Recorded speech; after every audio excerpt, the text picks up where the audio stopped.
Am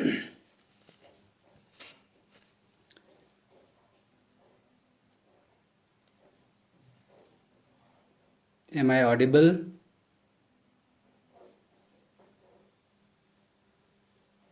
मुझे लग रहा है कि मेरी आवाज़ स्पष्ट आ रही होगी आप लोगों तक।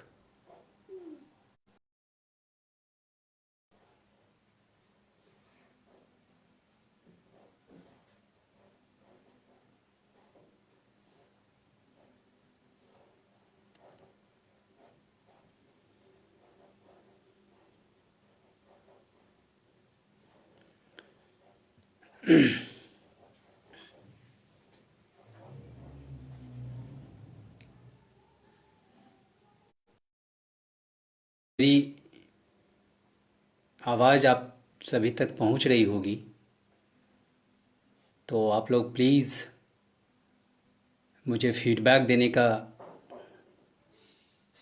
कष्ट करें कि वेदर आई एम ऑडिबल और नॉट।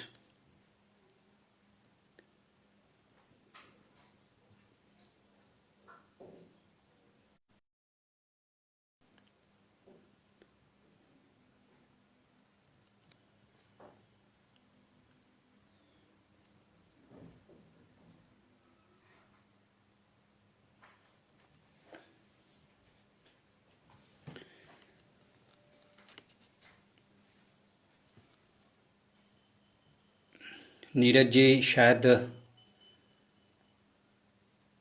मेरी आवाज़ यदि आप सुन पा रहे होंगे तो आप मुझे ये बताएं कि मेरी आवाज़ आ रही है आप सभी तक।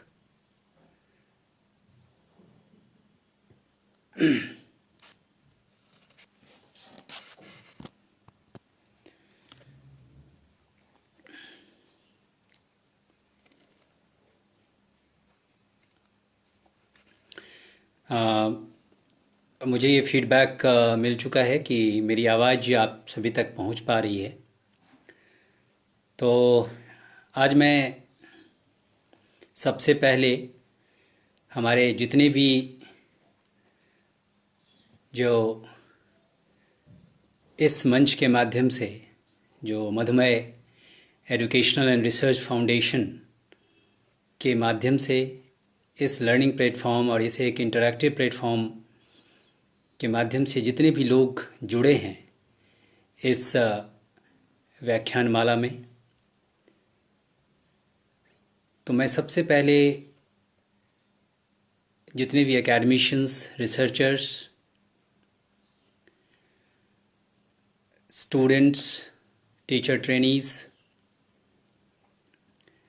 उन सभी का मैं हार्दिक अभिवादन करता हूं। और मैं नीरज तिवारी जी को और नीरज शुक्ला जी को, जो मधुमेह फाउंडेशन जैसे एक बहुत ही इनोवेटिव लर्निंग प्लेटफॉर्म को जो कोऑर्डिनेट कर रहे हैं, जिन्होंने क्रिएट किया हुआ है, उन सभी को साधुवाद कि उन्होंने एक ये अपॉर्चुनिटी मुझे दिया है। और ये अपॉर्चुनिटी खास करके अपने स्टूडेंट्स से, जितने भी हमारे एकेडमिशियंस, रिसर्चर्स, ये जितने भी हैं, उन सभी से जुड़ने का एक मौका मुझे दिया गया है। तो इसके लिए नीरज तिवारी जी को, नीरज शुक्ला जी को, मधुमेह फाउंडेशन को बहुत बहुत धन्यवाद। आज हम लोग जिस विषय पे हम लोग आज विमर्श करने के लिए आए हैं, विमर्श का जो विषय है वो है learning the learning theories and evolutionary perspective.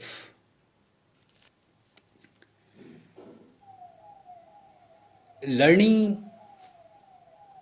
The learning theories का मतलब ये है, और ख़ास करके इवोल्यूशनरी पर्सपेक्टिव में, कि लर्निंग एक ऐसा वेरिएबल है, ऐसा फैक्टर है प्रत्येक ऑर्गेनिज्म में, और पर्टिकुलरली ह्यूमन बीइंग में। ह्यूमन बीइंग के कॉग्निशन का एक ऐसा फीचर है, ह्यूमन बीइंग के ब्रेन का, और इसके साथ साथ जो लोअर ऑर्गेनिज्म हैं, जो हायर ऑर्डर के ऑर्गेनिज्म हैं, लर्निंग एक ऐसा फीचर है, एक ऐसा एट्रीब्यूट है जिसे यदि देखा जाए तो बहुत ही एक इम्पॉर्टेंट एक ये एट्रीब्यूट है, एक गुण है, एक ये विशेषता है। पर्टिकुलरली मैं यहाँ पे जिक्र करना चाहूँगा, जो हमारा संदर्भ होगा वो ह्यूमन लर्निंग से रिलेटेड। ह्यूमन लर्निंग यदि देखा जाए तो किस तरीके से होता है, ह्यूमन लर्निंग के क्या क्या डायनामिक्स हैं, ह्यूमन लर्निंग के कौन कौन से फैक्टर्स हैं, इन सब के बारे में खास करके कुछ विषय, कुछ अनुशासन, जिसमें सोशियोलॉजी, साइकोलॉजी, ये सब जितने भी जो विषय हैं, इन विषयों में जिक्र किया जाता है कि लर्निंग की जो प्रक्रिया है कैसे घटित होती है, लर्निंग किस तरीके से हमारे लिए इम्पॉर्टेंट है, लर्निंग के कौन कौन से फैक्टर्स हैं, ये हमारे लिए बहुत इम्पॉर्टेंट है। तो इस तरीके से यदि देखा जाए तो हमारे लिए एक बहुत ही इम्पॉर्टेंट एस्पेक्ट ये है कि हम ये विचार करें कि हमारे लिए लर्निंग क्यों इम्पॉर्टेंट है, as a teacher educator, as a teacher training, as a parents, as a academicians, as a researcher, हमारे लिए लर्निंग क्यों इम्पॉर्टेंट है। तो लर्निंग को समझने के लिए, लर्निंग होता कैसे है, लर्निंग को किस तरीके से हम व्याख्या कर सकते हैं, लर्निंग को किस तरीके का प्रोसेस माना जाए, और इसके बारे में किस किस तरीके से, कैसे कैसे टाइम फ्रेम में, किस तरीके से ये इवॉल्व हुआ है, ये इवोल्यूशन कैसे हुआ है, इसका विकास कैसे हुआ है। क्योंकि लर्निंग तो अपने आप में एक फिनोमेना है, और लर्निंग फिनोमेना को समझने के लिए समय समय पर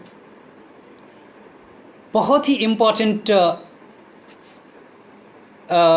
जितने भी विषय हैं, उन विषयों ने, खास करके मनोविज्ञान और समाजशास्त्र जैसे, जो कि सोशल साइंसेज और बिहेवियरल साइंसेज हैं,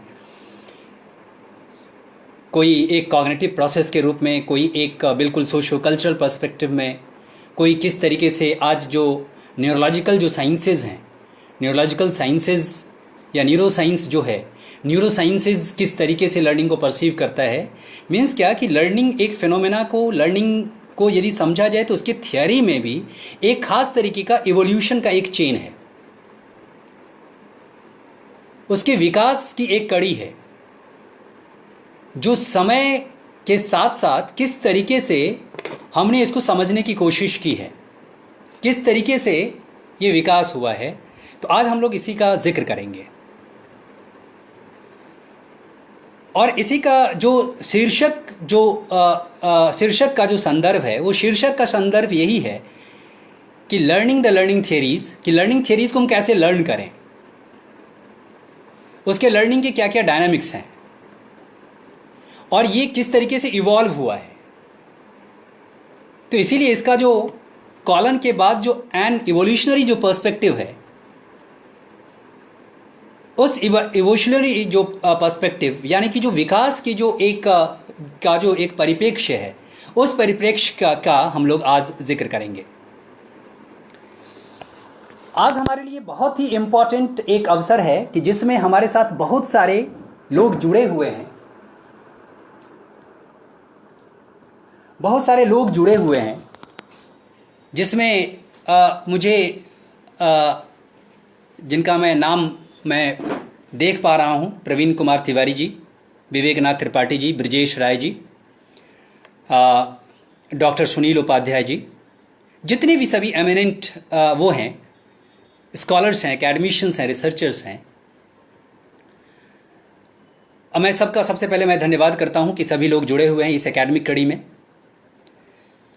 और हम लोग डेफिनेटली एक इंटरेक्शन के माध्यम से हम लोग इस विषय वस्तु को आगे बढ़ाने का ये करेंगे। आज जो देखा जाए तो लर्निंग एक इस तरीके का वेरिएबल है, एक इस तरीके का फैक्टर है, जब खास करके आप एज एक टीचर होते हैं, आप पेरेंट्स होते हैं, आप एक रिसर्चर होते हैं, आप एक सामान्य लर्नर भी होते हैं किसी भी फील्ड में, तो सभी के लिए इंपॉर्टेंट है कि हम लर्निंग को समझें। लर्निंग का केवल मतलब ये नहीं है कि हम केवल उसके एक थियोरेटिकल कनोटेशन को देख लें, एक सैद्धांतिक जो एक संप्रत्यय और उसकी जो अवधारणा है, उन अवधारणाओं को केवल हम समझ लें और केवल एक हम उसे रिसाइट करें और केवल नैरेट करें, बल्कि उसके फिलॉसॉफिकल बैकग्राउंड को, उसके प्रैक्टिकल बैकग्राउंड को हम समझने की कोशिश करें, जिसको मेटा लर्निंग भी कहते हैं, लर्निंग के बारे में लर्न करना। और मेटा लर्निंग हम जानते हैं कि एक मेटा कॉग्निशन का पार्ट है। तो एक इवोल्यूशनरी पर्सपेक्टिव को देखते हुए सबसे पहले आज हम स्टार्ट करेंगे कि जो मनोविज्ञान है, मनोविज्ञान क्या है और मनोविज्ञान का जो अपना एक सब्जेक्ट का जो स्कोप है, उस स्कोप के विदिन लर्निंग को जितने भी बड़े बड़े साइकोलॉजिस्ट हैं, चाहे वो स्ट्रक्चरलिस्ट हों, चाहे वो बिहेवियरिस्ट हों, चाहे वो फंक्शनलिस्ट हों, चाहे वो कंस्ट्रक्टिविस्ट हों, चाहे वो कनेक्शनिस्ट हों, जितने भी जो इनके सिस्टम्स रहे हैं, स्कूल्स जो रहे हैं, प्रत्येक स्कूल क्या डिफरेंसेस, किस नज़रिए से वो लर्निंग को देखता है, और हम इस तरीके से एक सीक्वेंशियल जो एक एस्पेक्ट है, उस एस्पेक्ट को हम लोग देखने की कोशिश करेंगे, विमर्श करेंगे। जैसा कि हम जानते हैं कि हमारे लिए एक बहुत इंपॉर्टेंट एस्पेक्ट है कि हम ये समझें कि मनोविज्ञान क्या है। हम जानते हैं कि मनोविज्ञान एक ऐसा साइंस है, जब हम साइंस कहें तो आप ये ज़रूर समझें कि ये साइंस बिहेवियरल साइंस भी है और सोशल साइंस भी है और एक नेचुरल साइंस भी है। तो साइंस का एक ऐसा कनोटेशन लेंगे कि इसकी व्यापकता को लेंगे, ना कि साइंस का मतलब केवल हम फिजिक्स और केमिस्ट्री और केवल हम जो नेचुरल साइंसेज हैं केवल उसकी हम बात नहीं करेंगे, फिजिकल साइंसेज की केवल बात नहीं करेंगे। तो हमारे लिए बहुत ही इंपॉर्टेंट एस्पेक्ट ये है कि हम ये समझें कि मनोविज्ञान का एक ब्रीफ जो परिचय है, हम उसको रखने की कोशिश करते हैं। हम जानते हैं कि जो मनोविज्ञान है उसको हम science of behaviour and cognitive processes कहते हैं, जिसका संदर्भ है कि वो जितने भी कॉम्प्लेक्स हैं, जितनी भी जटिल मानसिक प्रक्रियाएं हैं, जितने भी अनुभव हैं, जितने भी व्यवहार हैं, और व्यवहार का किसी संदर्भ में, चाहे वो सोशियो कल्चरल कंटेक्स्ट हो, एक फिलोसॉफिकल कंटेक्स्ट हो,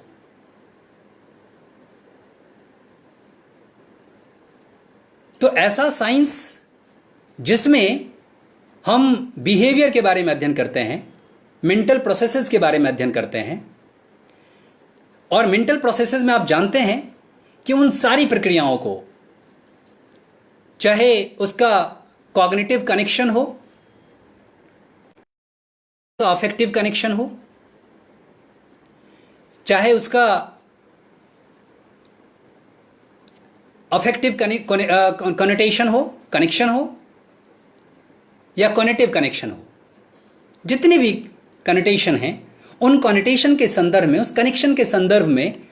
हम मेंटल प्रोसेसेस की बात करेंगे।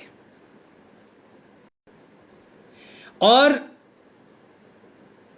ये जो मनोविज्ञान को जो व्यवहार का विज्ञान या संज्ञानात्मक प्रक्रियाओं का जो विज्ञान कहा गया, अब यहीं पे लर्निंग भी एक खास तरीके का एक फैक्टर है, एक खास तरीके का वेरिएबल है, एक खास तरीके का एक हमारे कॉग्निशन का एट्रीब्यूट है,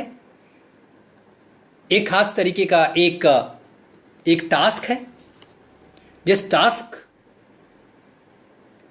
में ब्रेन इन्वॉल्व रहता है, और केवल ब्रेन ही इन्वॉल्व नहीं रहता है बल्कि सोशो कल्चरल कंटेक्स्ट भी उसमें समाहित हो जाते हैं।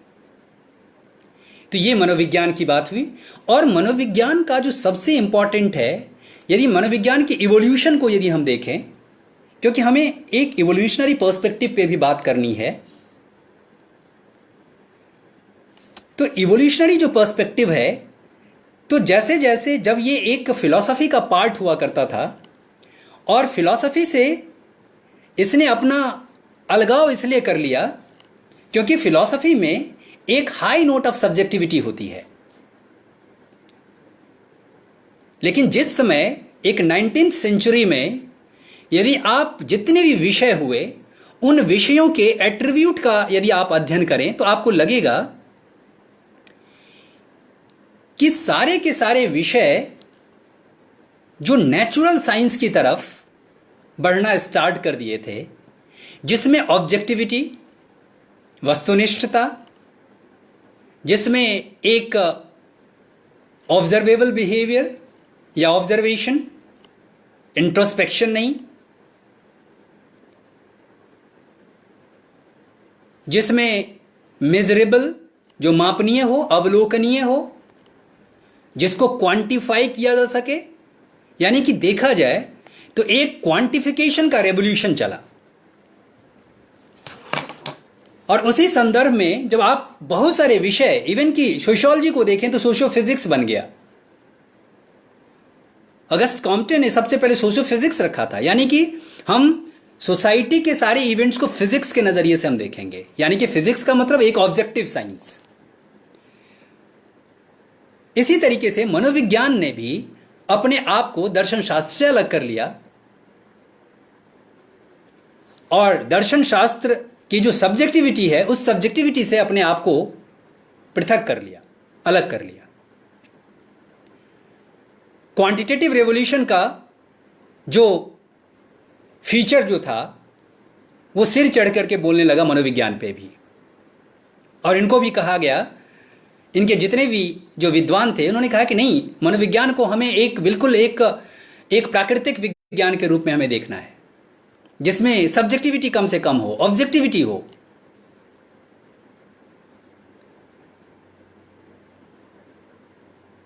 उसके बाद मनोविज्ञान में एक खास तरीके का एक एरा ऑफ स्कूल्स डेवलप हुआ। एक जो मनोवैज्ञानिक संप्रदाय, जो मनोवैज्ञानिक विद्या शाखाएं,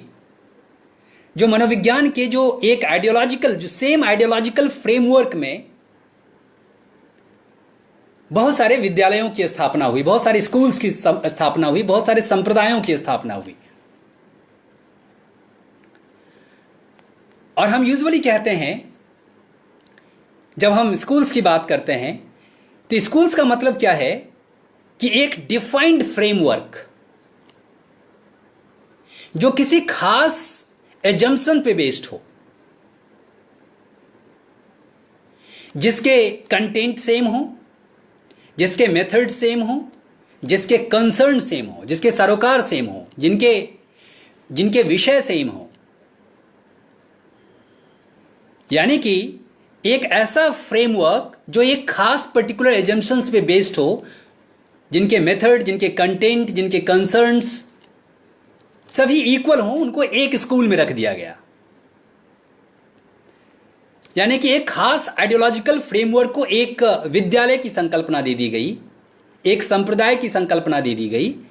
और उसकी एक कड़ी है मनोविज्ञान में। और प्रत्येक स्कूल्स ने लर्निंग को अलग अलग तरीके से देखा, क्योंकि लर्निंग एक ऐसा वेरिएबल है। आज के डेट में यदि आप देखें तो चाहे वो एजुकेशन का स्टूडेंट हो, चाहे वो मैनेजमेंट का स्टूडेंट हो, चाहे वो सोशियोलॉजी का स्टूडेंट हो, चाहे वो नर्सिंग का स्टूडेंट हो, इवन कि वो चाहे वो एमबीबीएस का स्टूडेंट हो, मनोविज्ञान सबको, चाहे वो फिजियोलॉजिकल साइकोलॉजी के रूप में, चाहे वो नर्सिंग साइकोलॉजी के रूप में, चाहे ऑर्गेनाइजेशनल बिहेवियर के रूप में, या एजुकेशनल साइकोलॉजी के रूप में, चाहे सोशल साइकोलॉजी के रूप में, आप देखेंगे कि जितना प्रसार प्रचार मनोविज्ञान का हुआ है, और मनोविज्ञान ने जिस तरीके से प्रत्येक अनुशासन में अपनी उपस्थिति दर्ज करवाई है,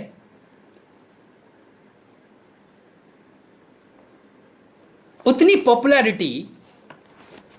अन्य किसी विषय को नहीं मिला है, उतनी दखल किसी अन्य विषय को नहीं मिला है। हो भी क्यों ना, क्योंकि मनोविज्ञान आखिर व्यक्ति के व्यवहार का ही तो एक वैज्ञानिक विश्लेषण करता है, और जहां व्यक्ति है वहां मनोविज्ञान का आना लाजिमी है। आप जब अपने बच्चों से जब आप इंटरैक्ट करते हैं, आप जानने को बहुत इच्छुक रहते हैं कि उनका मेंटल डायनेमिक्स क्या है, वो हमारी बातों को कैसे लेता है, और उसकी बात को हम इस तरीके से जो लेते हैं तो उसके मन पे क्या असर होता है। और हम जानते हैं कि यदि मन को, यदि भारतीय परंपरा में भी यदि हम देखें तो हम कहते हैं कि मन प्राणियों के अंतःकरण का वह अंश है जिसमें वे अनुभव, उनकी इच्छाएं,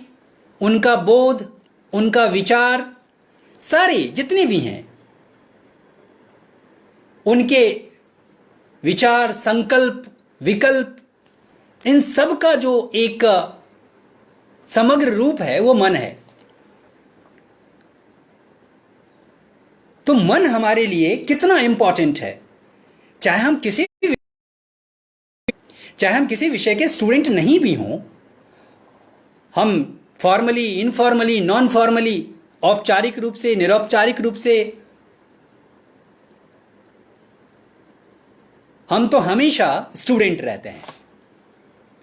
तो हमारे लिए बहुत इंपॉर्टेंट एस्पेक्ट यह है कि हम ये समझें कि मनोविज्ञान को चाहे किसी भी परंपरा में लें, क्योंकि भारतीय परंपरा में भी मनोविज्ञान का अपना एक संदर्भ है, अपना एक बाउंड्री है, लेकिन वेस्टर्न वर्ल्ड और ऑक्सीडेंटल और ओरिएंटल थॉट प्रोसेस हैं, प्रोसेस में आज भी जो मनोविज्ञान है वो बेसिकली एक वेस्टर्न, एक ऑक्सीडेंटल आइडियोलॉजी से ग्रसित है। क्यों? क्योंकि हम जितने भी भारतीय हैं, हम भारतीय ने अपने संदर्भ में, अपने सांस्कृतिक संदर्भ में, अपने सामाजिक संदर्भ में, हमने कभी भी अपने व्यवहार का विश्लेषण करने की कोशिश अभी नहीं की है आधुनिक परिप्रेक्ष्य में। ऐसे हमारे जितने भी हमारे ग्रंथ हैं, वो ग्रंथ में फुल ऑफ थियरीज हैं, फुल ऑफ लॉज हैं, फुल ऑफ आइडियोलॉजी की कोई कमी नहीं है, लेकिन आज के कंटेक्स्ट में उसको री इंटरप्रेट करने का दायित्व तो हम लोगों के ऊपर है। तो इवोल्यूशन के एक कड़ी में हमें उसको भी ऐड करने की जरूरत है। तो जो स्टार्ट हम करेंगे मनोविज्ञान के, हमने मनोविज्ञान को समझा, हमने स्कूल्स को समझा, क्योंकि इवोल्यूशनल के लिए समझने के लिए बहुत आवश्यक है स्कूल्स को समझना, सिस्टम को समझना, क्योंकि हमारे जितने भी खास करके बीएड के स्टूडेंट हैं, एमएड के स्टूडेंट हैं, और पर्टिकुलरली जो हमारे रिसर्च स्कॉलर्स हैं, उनके लिए खास ये जानना बहुत आवश्यक है कि एक पर्टिकुलर स्कूल को समझना, स्कूल की संरचना कैसे होती है, स्कूल कब गठित हो जाता है, कब बन जाता है, कब उसकी निर्मिति हो जाती है, कब उसका निर्माण हो जाता है, इसको समझना हमारे लिए बहुत आवश्यक है। और हम केवल और केवल कभी कभी करते हैं क्या है कि हमारे पास केवल थियरीज के कुछ नाम याद रहते हैं, उसके कुछ रिलेटेड कॉन्सेप्ट्स याद रहते हैं, लेकिन उसका प्रैग्मेटिक एस्पेक्ट क्या है, उसकी यूटिलिटी क्या है, उसकी उपयोगिता क्या है, वो इसलिए हम नहीं समझ पाते हैं क्योंकि जहां से इसका ओरिजिन है उस ओरिजिन को ही हम नहीं समझ पाते। तो मनोविज्ञान के स्कूल्स में जो सबसे बड़ा जो ब्रेक थ्रू आया, आप सभी जानते हैं कि 1879 में विलियम वुंट ने जब अपना एक एक्सपेरिमेंटल लेबोरेटरी एस्टैब्लिश किया लिप्जिग यूनिवर्सिटी में, जर्मनी में, वहां से मनोविज्ञान ने अपने आप को विज्ञान की कैटेगरी में, शुद्ध विज्ञान की कैटेगरी में लाना स्टार्ट करने के लिए उसने अपना एक प्रयास स्टार्ट कर दिया। वैसा ही जैसे हम फिजिक्स में करते हैं, इसीलिए एक खास मनोविज्ञान की एक खास शाखा जिसको हम साइकोफिजिक्स कहते हैं, जिसमें खास करके कैसे एक लाइट एनर्जी, कैसे एक साउंड एनर्जी किस तरीके से आपके सेंस ऑर्गन्स को प्रभावित करता है, आपके ज्ञानेंद्रियों को किस तरीके से प्रभावित करता है, और ज्ञानेंद्रियां प्रभावित होकर के किस तरीके से हमारे सीपीयू में डालता है। और इस सीपीयू में, क्योंकि ये हमारे सारे इनपुट डिवाइसेस हैं, चाहे वो कान के रूप में हो, चाहे आंख के रूप में हो, चाहे वो टंग के रूप में हो,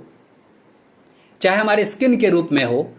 चाहे वो हमारे नोज या स्मेलिंग के रूप में, ये हमारे सारे इनपुट डिवाइसेस हैं।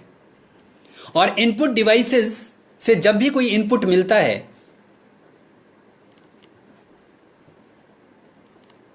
तो हमारे लिए सबसे इंपॉर्टेंट अब ये समझ में आता है कि जो लर्निंग जो एक प्रोसेस है, जो कॉग्निटिव प्रोसेसेस में होता है, जिसकी प्रोसेसिंग कैसे होती है, कैसे संज्ञान उसका होता है,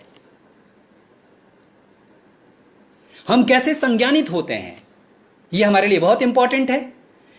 तो जो स्ट्रक्चरलिज्म जो था, जिसके जो एमिनेंट जो मनोवैज्ञानिक जो थे, खास करके विलियम वुंट और टिचनर, उन्होंने ह्यूमन कॉन्शियसनेस को आधार बनाया कि मानवीय जो चेतना है, उस चेतना को मनोविज्ञान का बिंदु मानना चाहिए। और उस कॉन्शियसनेस में खास करके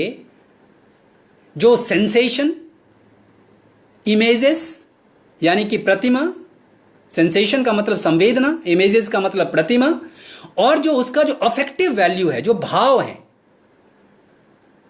इन तीनों को उन्होंने कहा कि कॉन्शियसनेस के इस स्ट्रक्चर पे हमें ध्यान देना चाहिए। और इसीलिए क्योंकि ये स्ट्रक्चर से रिलेटेड है, कॉन्शियसनेस के स्ट्रक्चर से रिलेटेड है और उस पर मेजर फोकस किया गया, इसीलिए ये स्ट्रक्चरलिज्म के नाम से ये डेवलप हुआ। लेकिन जब आप देखेंगे तो इस कॉन्शियसनेस पे चाहे हमारे जितने भी मन हो, अहंकार हो, चित्त हो, जितने भी बुद्धि हो, जितने भी एस्पेक्ट, हमारे अंतःकरण के जितने भी पार्ट हैं, उस पर, चाहे वो सांख्य हो, चाहे वो जैन दर्शन हो, बहुत ही बृहद विश्लेषण है। लेकिन आज हम केवल और केवल स्ट्रक्चरलिज्म और विलियम वुंट और टिचनर को संबोधित करके हम ये कहते हैं कि ये बहुत ही एक एमिनेंट, डेफिनेटली उन लोगों ने भारतीय परंपरा को भी, के भी सारे अवयवों को लेकर के एक नए रैपर में व्यक्त करके, उसी तरीके से जैसे आज बहुत कम हमारे स्टूडेंट जानते हैं कि जो अन्नमय कोश, ये प्राणमय कोश, ये विज्ञानमय कोश और ये जो आनंदमय कोश, लेकिन जब उसी को अब्राहम मैस्लो जब psychological needs, safety needs, love and belongingness needs, esteem needs और सेल्फ एक्चुअलाइजेशन, तो हमें ज्यादा अपील करने लगा है। लेकिन जब अन्नमय और जब प्राणमय और जब मनोमय और विज्ञानमय और आनंदमय कोश की जब बात होती है, न जाने इन कोशों की बात कब से की गई है और किस तरीके से, जैसे जैसे उस शीद, जैसे जैसे उन कोशों से हम आगे के लेयर पे, अपर लेयर पे बढ़ते जाते हैं, हमारे लर्निंग का पैटर्न बिल्कुल एंटायरली अलग हो जाता है।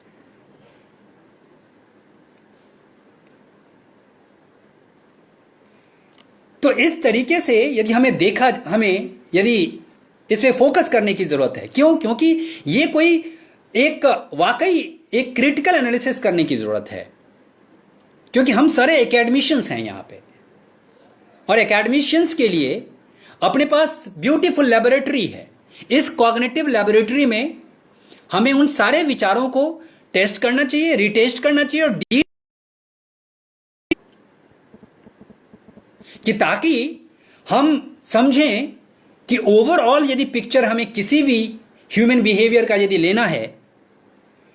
तो चाहे वो जो भी ग्रंथ हो, उन सभी, उन ग्रंथों तक हमारी पहुंच, और पहुंच के बाद उनके सारे सारगर्भित तत्वों को लेना, और उसके बाद साइंस में तो इतनी ट्रेनिंग हमें मिल ही जाती है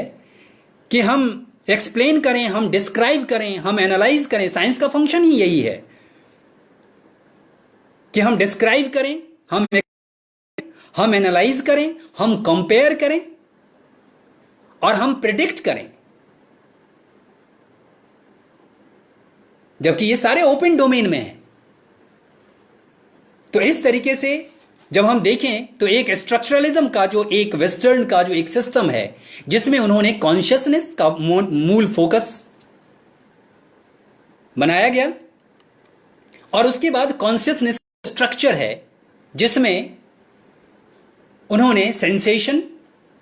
और जो इमेज और जो अफेक्टिव जो कंपोनेंट है, जो भाव है, उसके लिए इन्होंने फोकस किया। स्ट्रक्चरलिज्म के बाद फंक्शनलिज्म का एक अलग स्कूल है, जिस स्कूल में उन्होंने कहा कि केवल कॉन्शियसनेस के स्ट्रक्चर, बल्कि एक ह्यूमन बीइंग, जब खास करके जो वेस्टर्न ट्रेडिशन में जब जॉन डीवी का आगमन होता है, विलियम जेम्स का आगमन होता है, प्रैग्मेटिक फिलॉसफी का इवोल्यूशन होता है, प्रयोजनवाद का ये होता है, और जहाँ पे प्रैग्मेटिज्म जैसे फिलॉसफी, जिसमें ये कहा जाता है कि ये जो चेंज है, चेंज ही एक रियलिटी है, यानी कि ये जो कॉन्शियसनेस है वो एक स्ट्रीम की तहत है। ये जो चेतना है कोई फिक्स्ड एंटिटी नहीं है। चेतना तो उसी तरीके से है जैसे एक समुद्र में एक व्यक्ति दोबारा कभी स्नान नहीं कर सकता। कर सकता है क्या? क्यों? क्योंकि जिस समय वो डुबकी लिया था उस समय वहां की धारा भी बदल चुकी है, पानी भी जा चुका है, 1 सेकंड के बाद वो व्यक्ति भी बदल चुका है। इसलिए कहा जाता है कि एक व्यक्ति एक नदी में दोबारा कभी डुबकी नहीं लगा सकता। मीन्स क्या कि ये जो चेंज है, ये चेंज बहुत ही इंपॉर्टेंट एस्पेक्ट है। और चेंज को उन्होंने मीन्स क्या, और जहां चेंज होगा वहां डेफिनेटली ह्यूमन बीइंग में एक फंक्शन इंपॉर्टेंट है, और किसी भी ऑर्गेनिज्म में वो है एडेप्टेशन की क्वालिटी, उसके फंक्शन की क्वालिटी, कि वो किस तरीके से ऑर्गेनिज्म फंक्शन कैसे करता है अपने आप को समायोजित करने के लिए, अपने आप को अडेप्ट करने के लिए। तो फंक्शनलिज्म में एक ऑर्गेनिज्म किस तरीके से फंक्शन करता है अपने समायोजन के लिए, अपने एडेप्टेशन के लिए, जो विलियम जेम्स के फिलॉसफी के माध्यम से और जॉन डीवी के फिलॉसफी के माध्यम से इन लोगों ने एक एस्टैब्लिश करने की कोशिश की। फंक्शनलिज्म एक बहुत ही इंपॉर्टेंट एस्पेक्ट माना जाता है। उसके बाद यदि हम देखें तो हमारे लिए सबसे जो वाकई मनोविज्ञान में जो कहा जाता है कि कुछ ऐसे स्कूल्स आए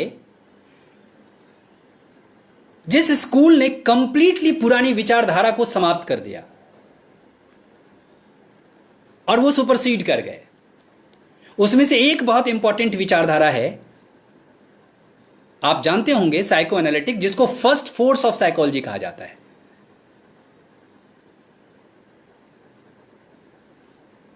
मनोविज्ञान का उसे फर्स्ट फोर्स कहा जाता है, प्रथम बल कहा जाता है, क्योंकि जितने अपहीवल्स और जितने भी जो तूफान जो लाना जिसको कहते हैं, जिसको कंप्लीट ट्रांसफॉर्मेशन कहते हैं, जिसको कंप्लीट मेटामॉर्फोसिस कहते हैं, साइको एनालिटिक स्कूल ने कर दिया।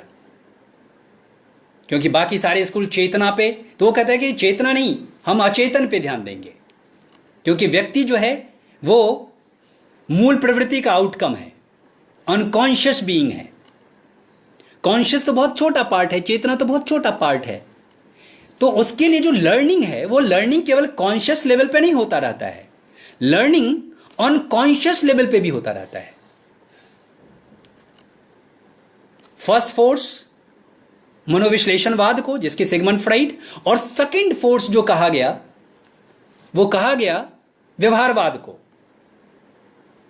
और व्यवहारवाद को जो क्रेडिट दी जाती है कि मनोविज्ञान को एक वास्तविक विज्ञान के तरफ जो एक दिशा देने का जो कार्य किया,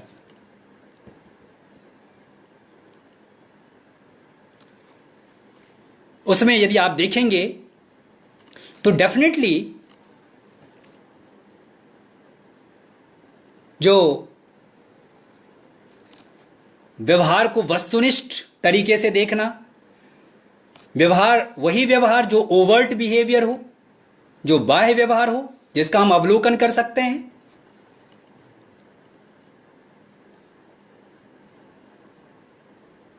ऐसा व्यवहार जिसको हम माप सकते हैं। और ये ऑब्जर्वेशन, ये मेजरमेंट और ऑब्जर्वेशन, इसी का इंट्रोस्पेक्शन नहीं, ऑब्जर्वेशन और अवलोकन उसी का जो हमें दिखेगा, और वही दिखेगा जो कोवर्ट नहीं होगा बल्कि ओवर्ट होगा। इसीलिए व्यवहारवाद ने और व्यवहारवादियों ने इस ओवर्ट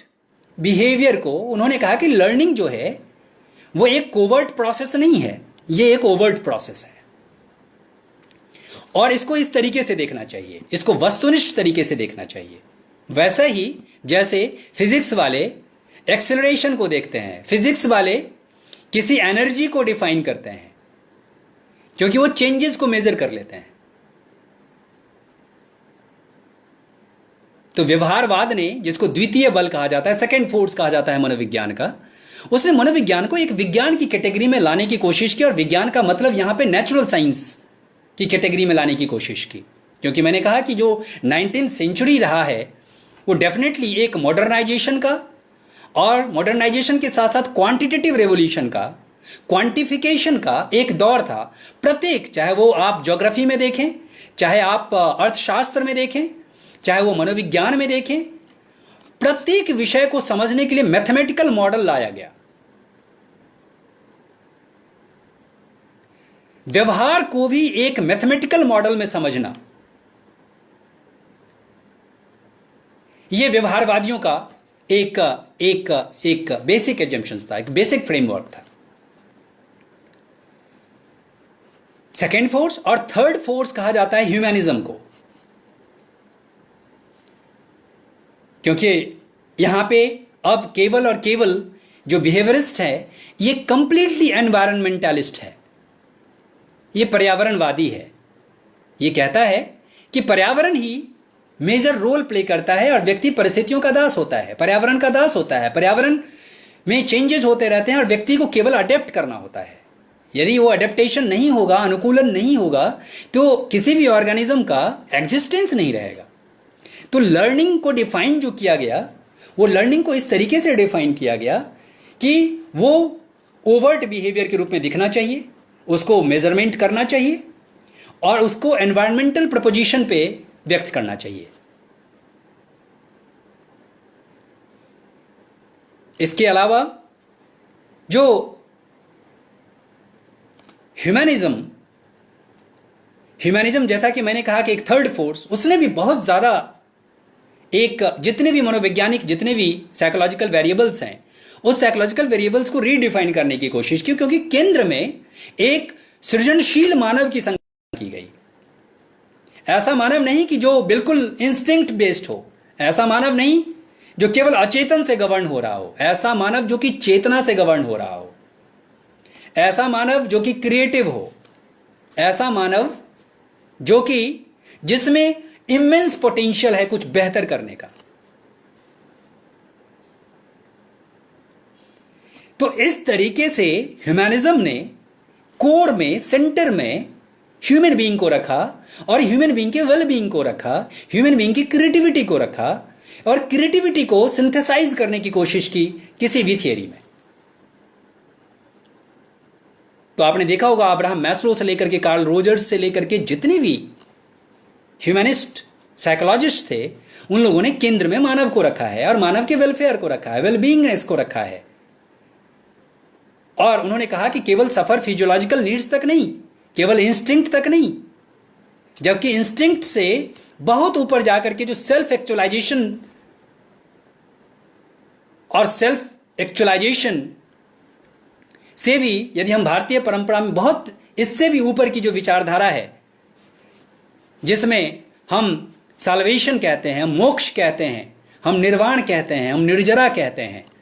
हम तौहीद कहते हैं, ये जो सबसे ऊपर की लेवल की जो अवस्था है, उस अवस्था के लिए भी व्यक्ति लर्न करता है। तो व्यक्ति को केवल इस तरीके से डिफाइन नहीं करना चाहिए कि व्यक्ति केवल और केवल एनवायरनमेंट जैसा गवर्न करेगा वैसा ही हम करेंगे। डेफिनेटली आपके पास हजारों एग्जाम्पल्स हैं, चाहे वो महात्मा गांधी के रूप में हो, चाहे नेल्सन मंडेला के रूप में हो, जितने भी बड़े बड़े आपने देखा है, चाहे वो भगवान बुद्ध के रूप में हो, चाहे वो अंबेडकर के रूप में हो, जितने भी बड़े बड़े जो अपने समय के जितने भी बड़े बड़े फिलोसफर्स रहे हैं, ये किसी से छुपा हुआ नहीं है कि एनवायरनमेंट ने उनके लिए कितना स्ट्रगल दिया, लेकिन उस स्ट्रगल से केवल वो कभी हार नहीं माने, लेकिन उसके बाद भी जो उनके अंदर का जो सेल्फ एक्चुअलाइजेशन का जो एट्रीब्यूट है, उस एट्रीब्यूट को जब तक उन्होंने पा नहीं लिया तब तक वो पीछे नहीं हटे। उन्होंने एनवायरनमेंट को चेंज करने की कोशिश की और आज भी उनकी फिलॉसफी से आज न जाने कितने लोग ये कह रहे हैं कि अपदीपो भव, कितने लोग ये कह रहे हैं कि हमें आत्म प्रकाशित होना चाहिए, चाहे वर्तमान परिस्थिति हमारे लिए कितना कष्टकर क्यों ना हो, लेकिन हमें इन परिस्थितियों को अधिक से अधिक कंट्रोल करके, क्योंकि हमारा सफर बहुत आगे तक है, हमें उसके लिए तैयार होना है। तो ह्यूमैनिज्म जैसे फिलॉसफी का आना भी एक नए तरीके से लर्निंग को डिफाइन करता है। बिहेवियरिज्म के बाद एक जो बहुत ही जो स्ट्रक्चरलिज्म और बिहेवियरिज्म के जो अगेंस्ट एक जो फिलॉसफी और एक स्कूल जो इमर्ज हुआ मनोविज्ञान में, वो और वही गेस्टाल्ट कॉग्निटिव साइकोलॉजी के लिए फाउंडेशन स्टोन का काम किया।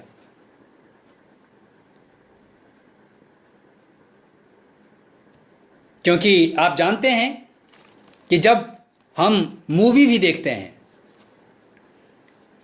मूवी देखना भी हमारे लिए भ्रम है। व्यक्ति चल रहा है, हमें लगता है कि वो व्यक्ति दौड़ रहा है, लेकिन वो बेसिकली डिस्क्रीट स्टिमुलाई का ही वो कॉम्बिनेशन है। लेकिन जब हम एक बार जब हम ये हमारा जो ये फिंगर है, ये मूवमेंट हमें दिखता है, लेकिन ये कॉम्बिनेशन किसका है? वो यहां से यहां आया है, फिर यहां आया है, फिर यहां आया है, और इसके फ्रीक्वेंसी इतनी तेज है कि हमें मूवमेंट में दिखती है। ये इल्यूजन है। और इस कॉग्निटिव एट्रीब्यूट को मैक्स वर्दाइमर ने, कोहलर ने, कोफका ने ब्यूटीफुली स्टडी किया। तो उन्होंने कहा कि जो लर्निंग है या जो हमारे जो व्यवहार का जो केंद्र बिंदु है, वो हमारा परसेप्शन है। और हम जानते हैं कि परसेप्शन का जो पहला फाउंडेशन स्टोन है वो सेंसेशन है। और सेंसेशन में, संवेदना में, जब हम अर्थपूर्ण, जब एक उसमें अर्थ जोड़ने की कोशिश करते हैं, वो सेंसेशन फिर परसेप्शन हो जाता है।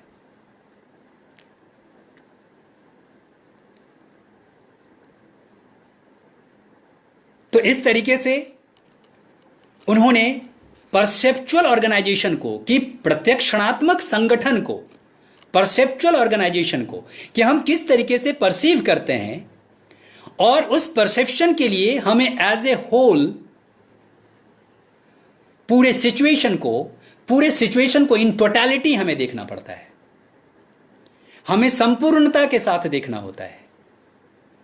और हम संपूर्णता के साथ जब हम देख लेते हैं, यानी कि उसको हम परसेप्चुअल ऑर्गेनाइजेशन कहते हैं, जो कि परसेप्शन के ऑर्गेनाइजेशन के बहुत सारे रूल्स हैं, जिसमें सिमिलैरिटी से लेकर के, कॉमन डायरेक्शन से लेकर के, प्रेग्नांस से लेकर के, जितने भी परसेप्शन के ऑर्गेनाइजेशनल रूल्स हैं, उन रूल्स के माध्यम से हम ऑर्गेनाइज कर लेते हैं अपने थॉट प्रोसेस को, और उसके बाद हम ये कहते हैं कि हमने ये लर्न कर लिया। बेसिकली लर्निंग एक परसेप्चुअल ऑर्गेनाइजेशन है जो हमारे प्रीवियस नॉलेज पे भी बेस्ड होता है, और जब हमें नए किसी सिचुएशन से जब हम एनकाउंटर करते हैं, तो उस एनकाउंटरिंग में हम प्रीवियस नॉलेज को मैच करने की कोशिश करते हैं, और यदि वो मैच नहीं होता है तो फिर उसे हम मॉडिफाई करने की कोशिश करते हैं। और इसी को ब्यूटीफुली जो कॉग्निटिव साइकोलॉजिस्ट, जब आप आगे देखेंगे, तो जहां प्याजे ने लर्निंग को एक प्रोसेस के रूप में, एक इवोल्यूशन के रूप में डिफाइन किया है, कि किस तरीके से नॉलेज जनरेशन जो है, ज्ञान का जो विकास है, उसकी जो जेनेसिस है, वो जेनेसिस का एक खास सीक्वेंस है। इसीलिए ज्याप्याजे को जेनेटिक एपिस्टेमोलॉजिस्ट कहा जाता है, ऐसा ज्ञान मीमांसु जो कि बेसिकली नॉलेज के जेनेसिस पे फोकस करता है।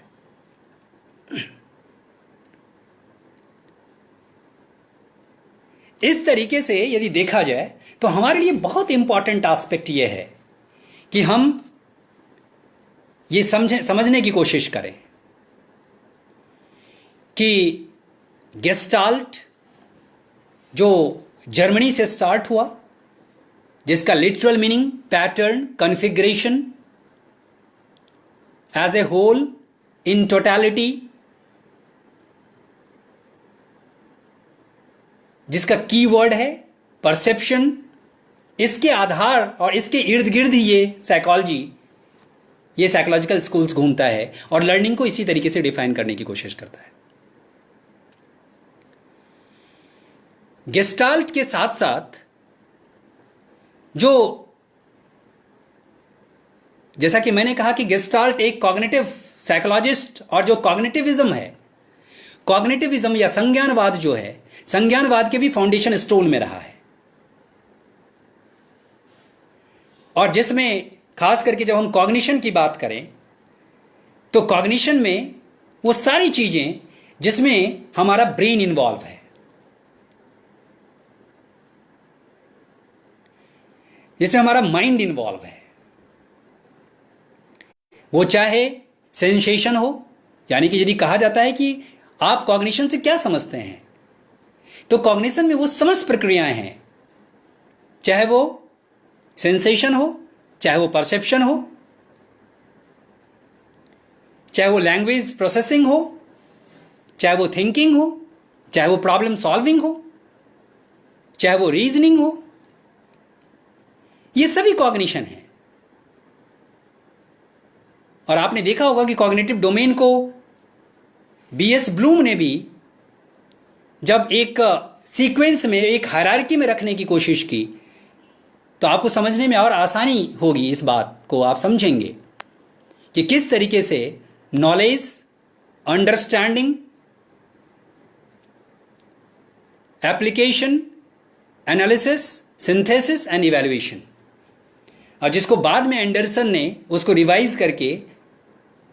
क्रिएटिविटी का नाम दे दिया। तो इस तरीके से जो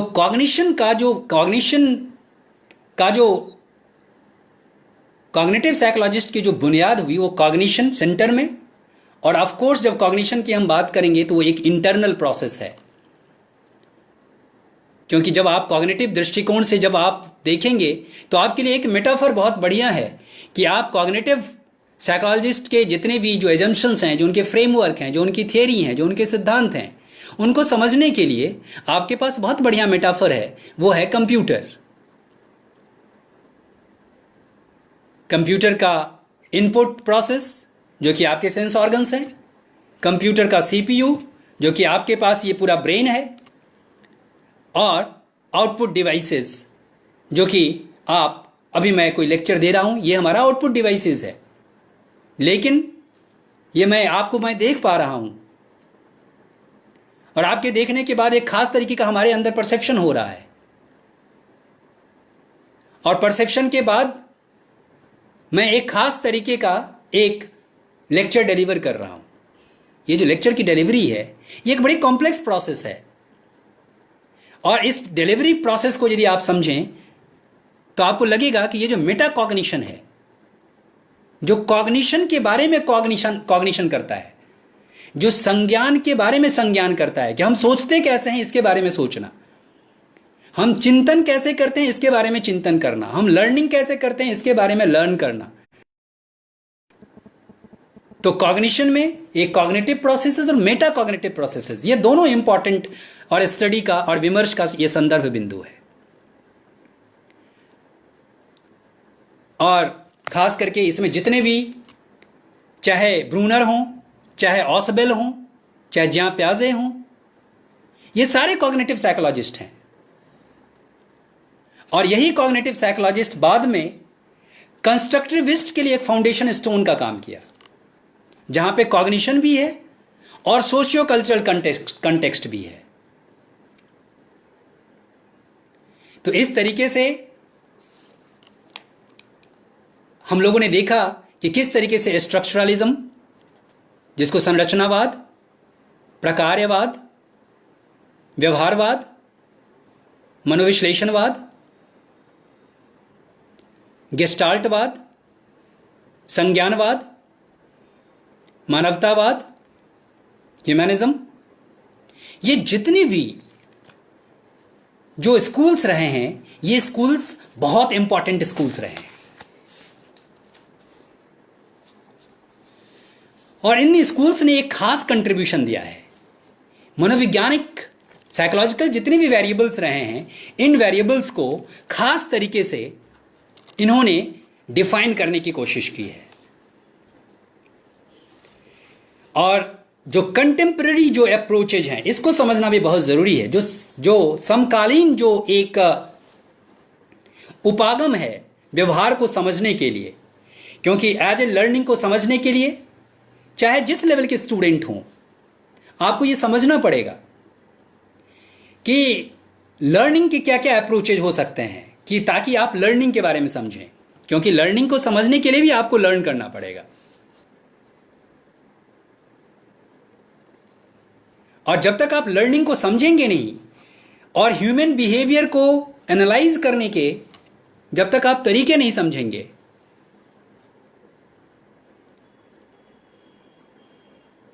तब तक आपके लिए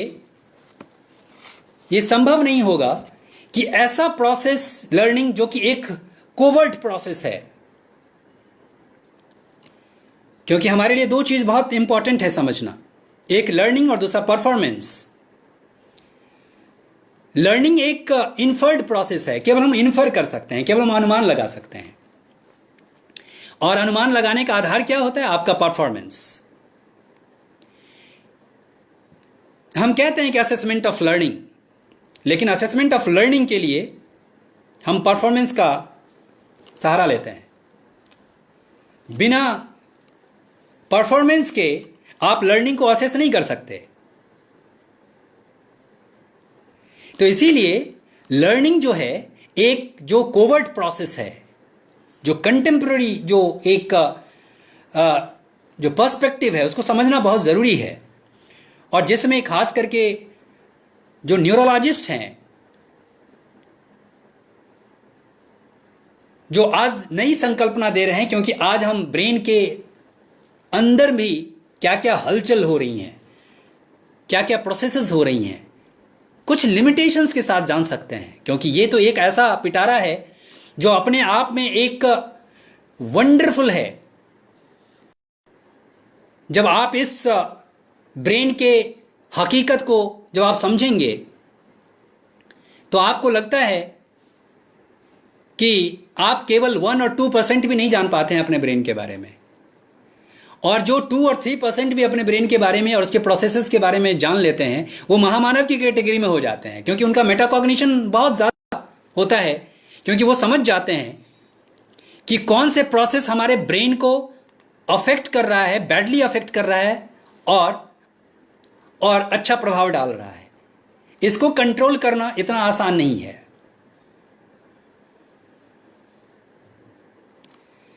तो इस तरीके से हमारे लिए बहुत इंपॉर्टेंट एस्पेक्ट ये है कि हम समझें इस बात को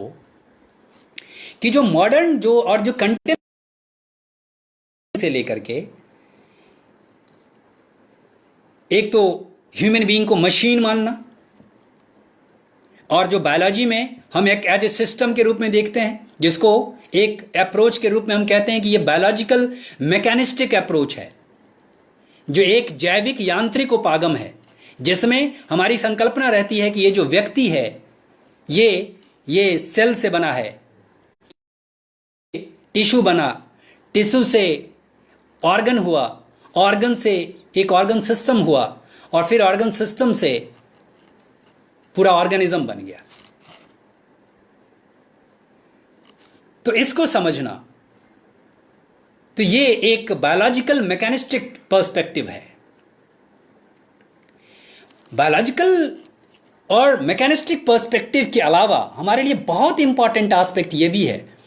कि नेचुरली हमारे लिए साइकोडायनेमिक पर्सपेक्टिव भी है,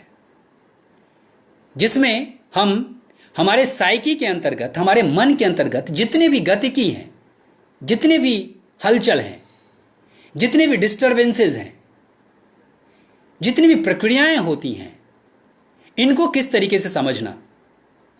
तो नेचुरली उसमें कॉन्शियस और अनकॉन्शियस, लेकिन ज़्यादातर अनकॉन्शियस के पार्ट को भी समझना, और ये मानना कि ये व्यक्ति जो है ये इंस्टिंक्ट का आउटकम है। साइकोडायनामिक का जो मूलभूत जो प्रिंसिपल है। और वो उसमें आपने देखा होगा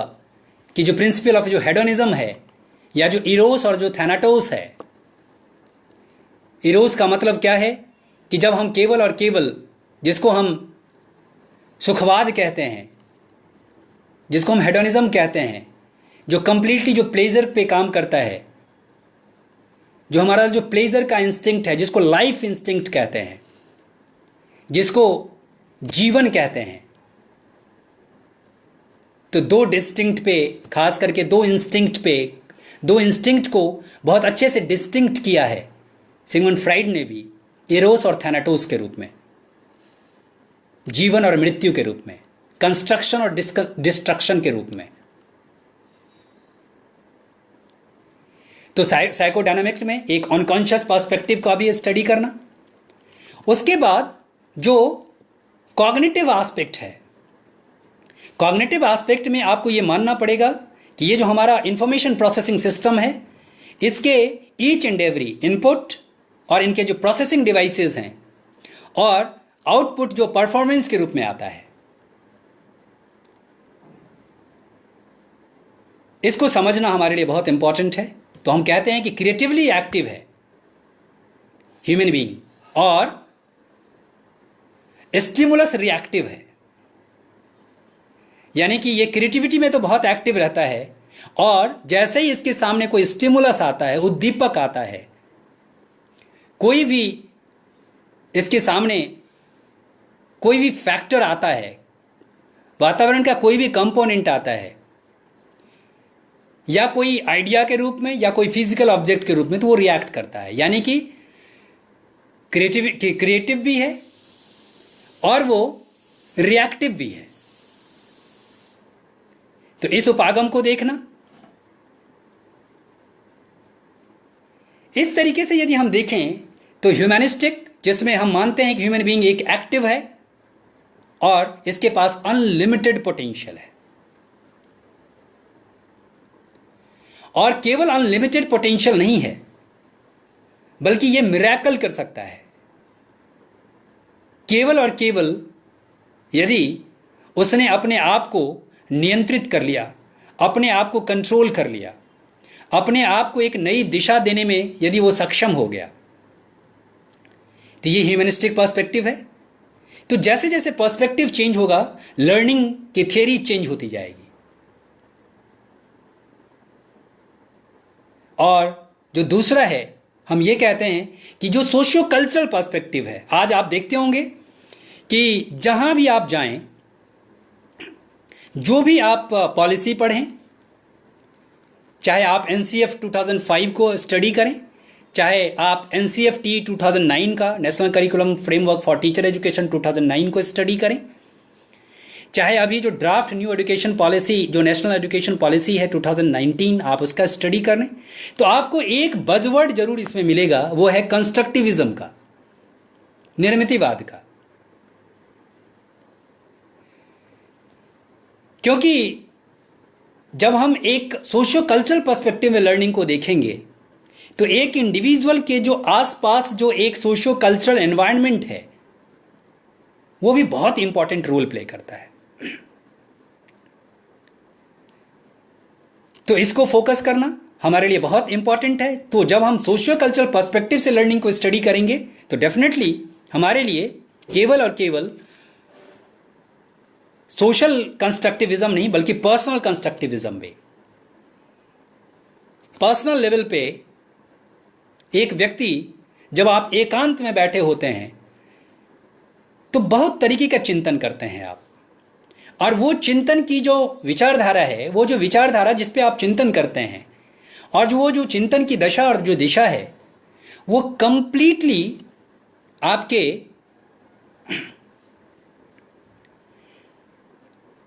कॉग्निशन को वो शेप कर देता है, वो रीशेप करता है और डीशेप करता है। और जब आप अकेले से आकर के, जब आप किसी समाज में जाते हैं, किसी परिवार के आप पार्ट बनते हैं, किसी कम्युनिटी के पार्ट बनते हैं, किसी सोसाइटी के पार्ट बनते हैं, तो डेफिनेटली आपका व्यवहार बिल्कुल एक बंद कमरे के व्यवहार से एंटायरली अलग होता है। यानी कि दोनों, एक पर्सनल कंस्ट्रक्टिविज्म जो कि पर्सनल लेवल पे आप किस तरीके से कंस्ट्रक्ट करते हैं, डीकंस्ट्रक्ट करते हैं और रिकंस्ट्रक्ट करते हैं किसी भी नॉलेज को, जिसको जहाँ प्याजे जो बहुत ब्यूटीफुल एग्जाम्पल है पर्सनल कंस्ट्रक्टिविज्म का, और जो वाइगॉत्स्की हैं वो सोशल कंस्ट्रक्टिविज्म के बहुत ही अच्छे उदाहरण हैं। तो इस तरीके से एक पर्सपेक्टिव जो है वो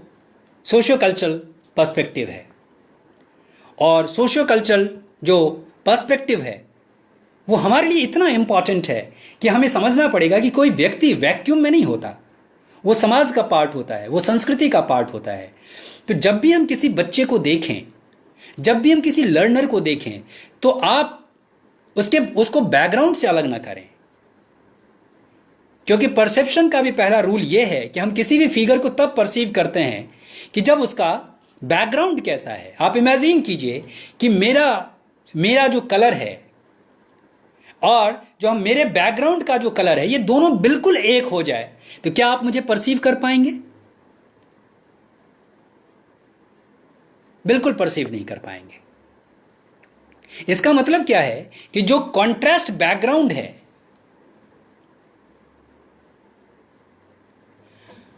और जो मेरा जो फिगर दिख रहा है, या वो फिगर वॉइस के रूप में हो या फिगर एक फिजिकल फिगर हो, फिगर का कहने का मतलब यहां पे एंटायरली बड़ी कॉम्प्रिहेंसिव मीनिंग है फिगर का। तो फिगर को परसीव करने के लिए बैकग्राउंड बहुत इंपॉर्टेंट है। आप इमेजिन कीजिए कि आप कोई म्यूजिक सुन रहे हैं और उससे ज्यादा कोई बहुत ही हाई इंटेंसिटी का लाउड नॉइज यदि पृष्ठभूमि में बजा दिया जाए, तो क्या आप संगीत का आनंद ले सकते हैं? संगीत का आनंद आप तभी तक ले सकते हैं जब आसपास के पृष्ठभूमि में शांति का माहौल हो, तभी जाकर के आप उस म्यूजिक को आप परसीव कर सकते हैं एज ए म्यूजिक के रूप में। सिमिलरली, जब भी आप लर्नर को परसीव करते हैं, लर्नर को जब भी आप परसीव करते हैं, तो आपके लिए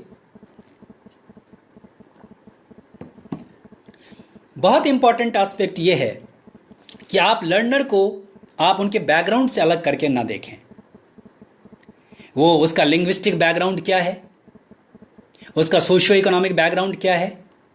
वो पर्सनल लेवल पे उसका क्या लर्निंग स्टाइल है, उसका फिजिकल एट्रीब्यूट क्या है।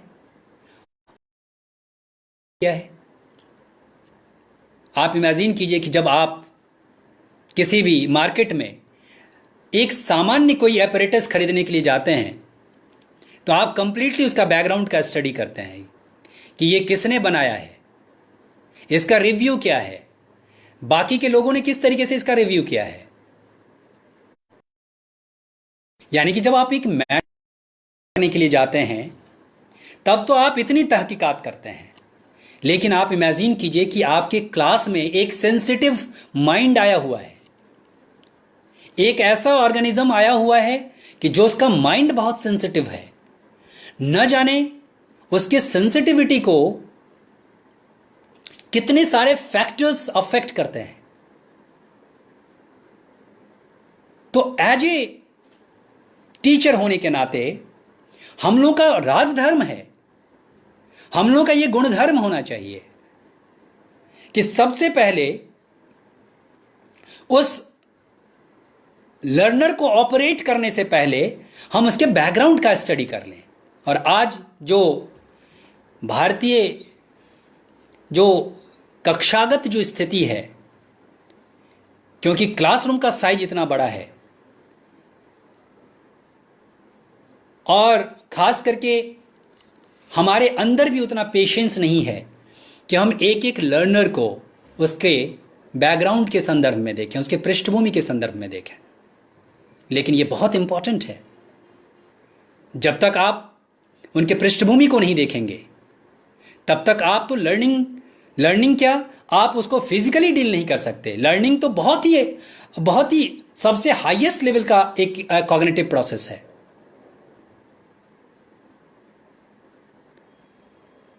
तो लर्निंग थियरीज को समझने से पहले आपके लिए पर्सपेक्टिव को जानना बहुत इंपॉर्टेंट है।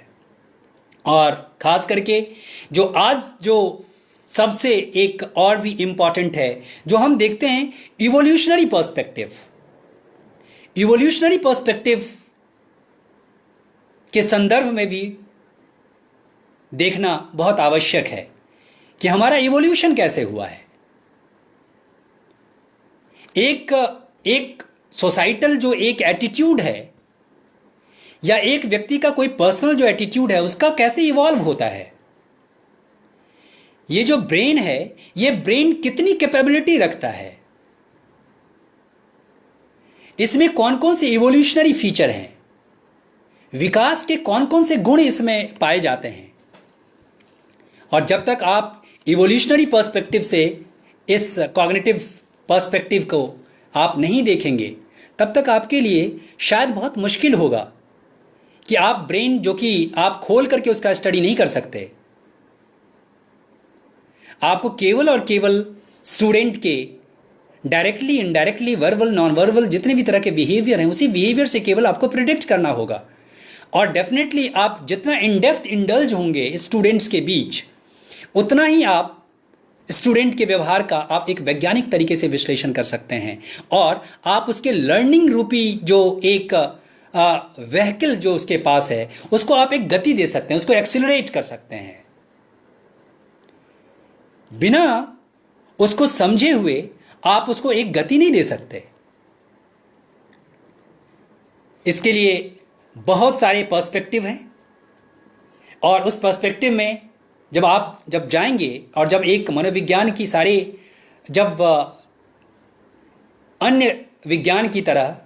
जब आप देखेंगे, तो मनोविज्ञान ने भी एम्पिरिसिज्म को फॉलो किया है। यानी कि जो सेंस ऑर्गन से जिसको हम देख सकते हैं, जिसको हम परसीव कर सकते हैं, जो हमारा एक्सपीरियंस है, जो इंद्रिय जनित अनुभव है, उसके माध्यम से भी हम मनोविज्ञान का स्टडी कर सकते हैं। लर्निंग उसको आप स्टडी कर सकते हैं एम्पिरिसिज्म के माध्यम से, डिटर्मिनिज्म के माध्यम से, निश्चयवाद जिसको हम कहते हैं। यदि ये कारण है तो इसका ये प्रभाव होगा। आप जानते हैं कि एक कारण के बहुत सारे प्रभाव हो सकते हैं। एक स्टूडेंट का जो एक बिहेवियर किसी एक कंटेक्स्ट में अलग हो सकता है, दूसरे कंटेक्स्ट में इंटायरली अलग हो सकता है। तो एज ए टीचर आपको ये स्टडी करना पड़ेगा कि जरूर कोई ना कोई यदि कारण है तो उसका प्रभाव तो होगा ही। आपने देखा होगा कि हम बुद्धिस्टिक फिलॉसफी में भी प्रतीत्य समुत्पाद का हम अध्ययन करते हैं, हम कार्य कारणवाद का हम अध्ययन करते हैं।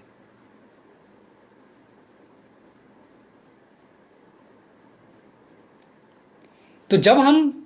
प्रतीत्य समुत्पाद जैसे कार्य कारणवाद का भी जब हम स्टडी करते हैं कि ईच एंड एवरी कार्य का अपना अपना एक कारण है, तो इस तरीके से हमारे लिए बहुत इंपॉर्टेंट है कि हम ये समझें कि किस किस तरीके से, चाहे वो एम्पिरिसिज्म हो जिसको हम अनुभववाद भी कहते हैं, डिटर्मिनिज्म जिसको हम निश्चयवाद भी कहते हैं, और निश्चयवाद का मतलब ईच एंड एवरी कॉज का अपना ना अपना कोई ना कोई इफेक्ट होगा ही होगा। यानी कि यदि कोई इफेक्ट है तो उसका कोई ना कोई कॉज होगा, ये डिटर्मिनिज्म है। और मनोविज्ञान के पर्सपेक्टिव में यदि हम देखें तो हमारे लिए दो अप्रोच जो हैं बहुत इंपॉर्टेंट हैं। इडियोग्राफिक का मतलब क्या है कि जो व्यक्ति मूलक उपागम है, हर एक व्यक्ति का जो लर्निंग स्टाइल है वो अलग अलग है, उसके इंटेलिजेंस का लेवल अलग अलग है, उसके कॉग्निशन का लेवल अलग अलग है। तो क्या हम इसको जनरलाइज कर सकते हैं क्या? और जब जनरलाइज हम कर सकते हैं तो कितने डिग्री तक जनरलाइज कर सकते हैं? तो जब हम किसी भी इंडिविजुअल के यूनिकनेस का स्टडी करते हैं, उनकी विशिष्टता का, किसी भी व्यक्ति की उनकी विशिष्टता का जब हम अध्ययन करते हैं, तो इसको हम इडियोग्राफिक अप्रोच करते हैं। और इडियोग्राफिक अप्रोच का बहुत अच्छा नमूना है आलपोर्ट ने जब अपनी पर्सनालिटी की जब थियरी दी थी, उस थियरी को डेवलप करने में उन्होंने लेक्सिकल अप्रोच, यानी कि उन्होंने जितने भी विशेषण जो प्रयुक्त हुए थे, जितने भी डिक्शनरी में, उन सारे विशेषण को उन्होंने कलेक्ट किया। क्योंकि पर्सनालिटी का मतलब पर्सन का एबिलिटी, और एबिलिटी का मतलब विशेषण। उन सारे विशेषण को उन्होंने संग्रहित किया और उस संग्रहण के आधार पे फिर उन्होंने पर्सनालिटी को और उसके यूनिकनेस को डिफाइन करने की कोशिश की। इसलिए उन्होंने कहा कि ये पर्सनालिटी जो है ये एक यूनिक ऑर्गेनाइजेशन है, यानी कि उनका इशारा इडियोग्राफिक की तरफ है, व्यक्तिमूलक की तरफ है। तो इडियोग्राफिक अप्रोच यानी कि जब हम लर्नर के, जब हम अधिगमकर्ता के विशिष्टता का हम ध्यान देंगे और जब हमारा उद्देश्य सिद्धांत के निर्माण पे हो, जब हमारा उद्देश्य कॉमनैलिटी को या कॉमन फैक्टर को या सामान्य तत्व को ढूंढ निकालने का हो, जिसके आधार पे हम थ्योरी बनाएंगे, इसको हम नोमोथेटिक अप्रोच कहते हैं, जिसको हम हिंदी में नियमान्वेषी भी कहते हैं। हमारा अन्वेषण का आधार नियम का प्रतिपादन करना है और हम नियम जानते हैं कि कॉमन फैक्टर से नियम बनता है, किसी स्पेसिफिक फैक्टर से नियम नहीं बनता है। और जब नियम बनता है तो सब पे इक्वली एप्लीकेबल होता है। सब पे इक्वली एप्लीकेबल इसलिए होता है क्योंकि उसमें कॉमन एलिमेंट है, सामान्य तत्व है। तो हमारे लिए बहुत इंपॉर्टेंट एस्पेक्ट ये है कि हम इसको समझें कि जो नोमोथेटिक अप्रोच है या इडियोग्राफिक अप्रोच है, पर्सपेक्टिव में जो लर्निंग थियरीज को जो इवॉल्व करने में जो मदद प्रदान की है वो क्रॉस सेक्शनल स्टडी और लॉन्गिट्यूडनल स्टडी भी। हम जानते हैं कि क्रॉस सेक्शन का मतलब क्या है कि हम एक ही पॉइंट ऑफ टाइम पे हम बहुत सारे लोगों का, एक पॉपुलेशन के क्रॉस सेक्शन का एक हम खास करके सैंपल का स्टडी कर लेते हैं। और लॉन्गिट्यूडनल का मतलब एक ही यूनिट का यदि हम डिफरेंट समयांतराल में जब हम अध्ययन करते हैं तो हम उसे इडियोग्राफिक, हम उसे लॉन्गिट्यूडनल स्टडी कहते हैं। तो लॉन्गिट्यूडनल स्टडी का मतलब क्या है कि एक ही यूनिट का बहुत दिनों तक विभिन्न समयांतरालों में उसका अध्ययन करना। और क्रॉस सेक्शनल का मतलब एक पॉइंट ऑफ टाइम पे एक पूरे क्रॉस सेक्शन का स्टडी करना। तो क्रॉस सेक्शनल स्टडी का हो और जब दोनों का मिक्स का जब है, जिसको हम सीक्वेंशियल स्टडी भी कहते हैं, तो सीक्वेंशियल स्टडी ने भी डेफिनेटली हमारे लिए बहुत ही लर्निंग को अंडरस्टैंड करने में या मनोविज्ञान के जितने भी वेरिएबल्स को अंडरस्टैंड करने में, समझने में हमारे लिए बहुत इंपॉर्टेंट रोल प्ले किया है। इस तरीके से यदि देखा जाए तो हमारे लिए बहुत इंपॉर्टेंट एस्पेक्ट है कि हम समझें कि किस तरीके से, यानी कि लर्निंग को यदि हम अब समझने की कोशिश करें इन सारे लेंस के माध्यम से, तो लर्निंग का मतलब यह है, जो की वर्ड है वो की वर्ड चेंज है। और ऐसा relatively permanent change in behaviour, सापेक्षिक रूप से व्यवहार में ऐसा परिवर्तन, क्योंकि सापेक्षिक रूप से, निरपेक्ष रूप से नहीं, हमेशा हम सापेक्षिक रूप से स्थायी परिवर्तन की बात करते हैं।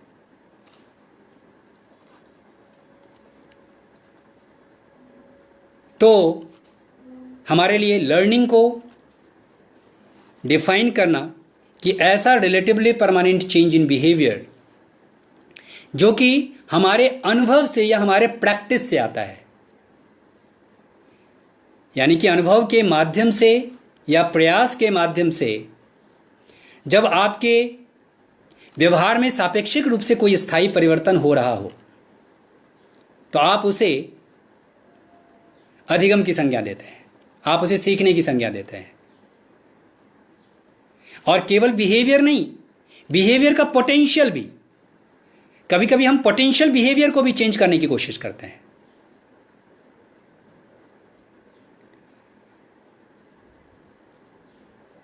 तो इस तरीके से हमारे लिए ये समझना बहुत आवश्यक है कि हम किस तरीके से लर्निंग को हम समझें, क्योंकि लर्निंग एक ऐसा इंपॉर्टेंट वेरिएबल है, खास करके टीचर एजुकेटर के लिए, टीचर ट्रेनीज के लिए, कि आप जीवन भर इस वेरिएबल के साथ आप लड़ते भिड़ते रहते हैं, समझने की कोशिश करते हैं, आप उसे नए नए तरीके से एक्सप्लेन करने की कोशिश करते हैं, लेकिन जीवन पर्यंत भी आप इसे समझ नहीं पाते हैं। तो इस तरीके से जब हम चेंज की बात करें तो चेंज में लर्निंग, लेकिन चेंज के साथ साथ और भी बहुत सारे ऐसे फैक्टर हैं या ऐसे वेरिएबल हैं जो चेंज से एसोसिएटेड हैं। जैसे चेंज, मैच्योरेशन को भी हम चेंज कहते हैं, परिपक्वता को भी हम चेंज कहते हैं, लेकिन उसको हम लर्निंग से अलग रखते हैं। यानी कि हमारा जो व्यक्तित्व है, जो हमारी पर्सनालिटी है, जो हम हैं इन टोटल, वो केवल एनवायरनमेंट के आउटकम नहीं है। हमारा एक अपना जेनेटिक ब्लूप्रिंट है। हमारे प्रत्येक क्रोमोसोम में विकास की यात्रा निहित है। हमारे जेनेटिक ब्लूप्रिंट में हमारे पूर्वजों से लेकर के और जो इवोल्यूशन का जो जेनेटिक कोड है, वो जेनेटिक कोड भी निहित है।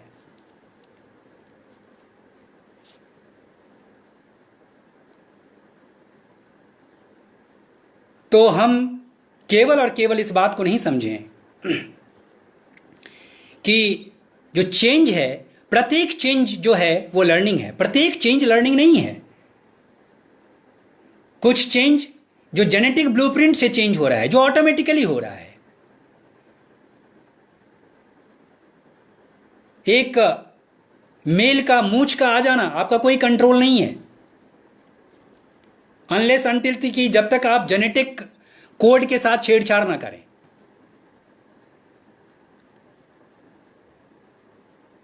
तो जो परिपक्वता है, परिपक्वता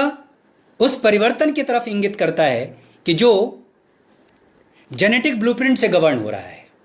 जो प्रैक्टिस से गवर्न नहीं हो रहा है, जो एक्सपीरियंस से गवर्न नहीं हो रहा है। एक तो ये, दूसरा जो चेंज है, देखिए चेंज, एक चेंज जो मनोविज्ञान में है वो कितनी डायमेंशंस को अभिव्यक्त करता है। वही चेंज लर्निंग, लेकिन लर्निंग एक्सपीरियंस और प्रैक्टिस के द्वारा जो व्यवहार में चेंज है वो लर्निंग है। जेनेटिक ब्लूप्रिंट से यदि कोई चेंज हो रहा है तो वो मैच्योरेशन है। यदि एक ही स्टिमुलस के बार बार एक्सपोजर से आपके व्यवहार में परिवर्तन हो रहा है, जिसको बहुत ही अच्छे तरीके से आइजेंक ने अपना एक बहुत ही एक सिंथेटिक जो मॉडल दिया पर्सनालिटी को समझ करने के लिए, उसमें लर्निंग भी इन्वॉल्व है, जिसमें उन्होंने कहा कि हम स्टार्ट करते हैं हैबिचुअल रिस्पॉन्स से।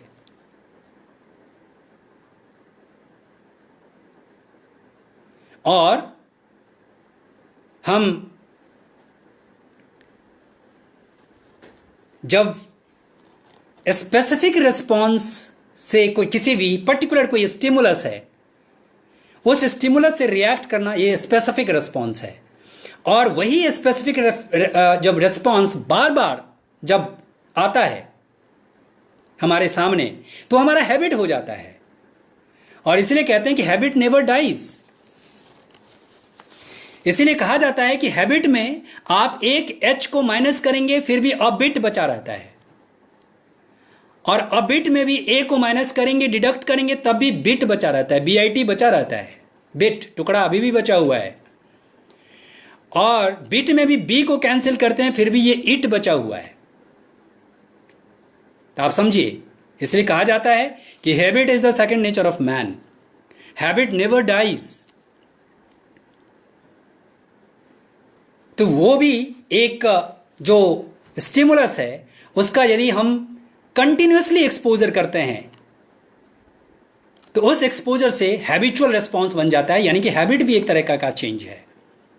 और जब हम इवोल्यूशन की बात करते हैं तो इवोल्यूशन भी अपने आप में एक चेंज है। लेकिन इवोल्यूशन क्या है? वो यूजुअली जो इवोल्यूशन है वो स्पेसीज स्पेसिफिक चेंजेस है। यहां भी चेंज है, लेकिन इसको यूजुअली लर्निंग को एक हम शॉर्ट दायरे में लेते हैं, लेकिन इवोल्यूशन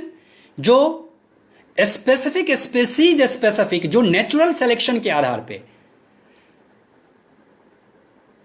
और बहुत समयांतराल के बाद, it takes a lot of time.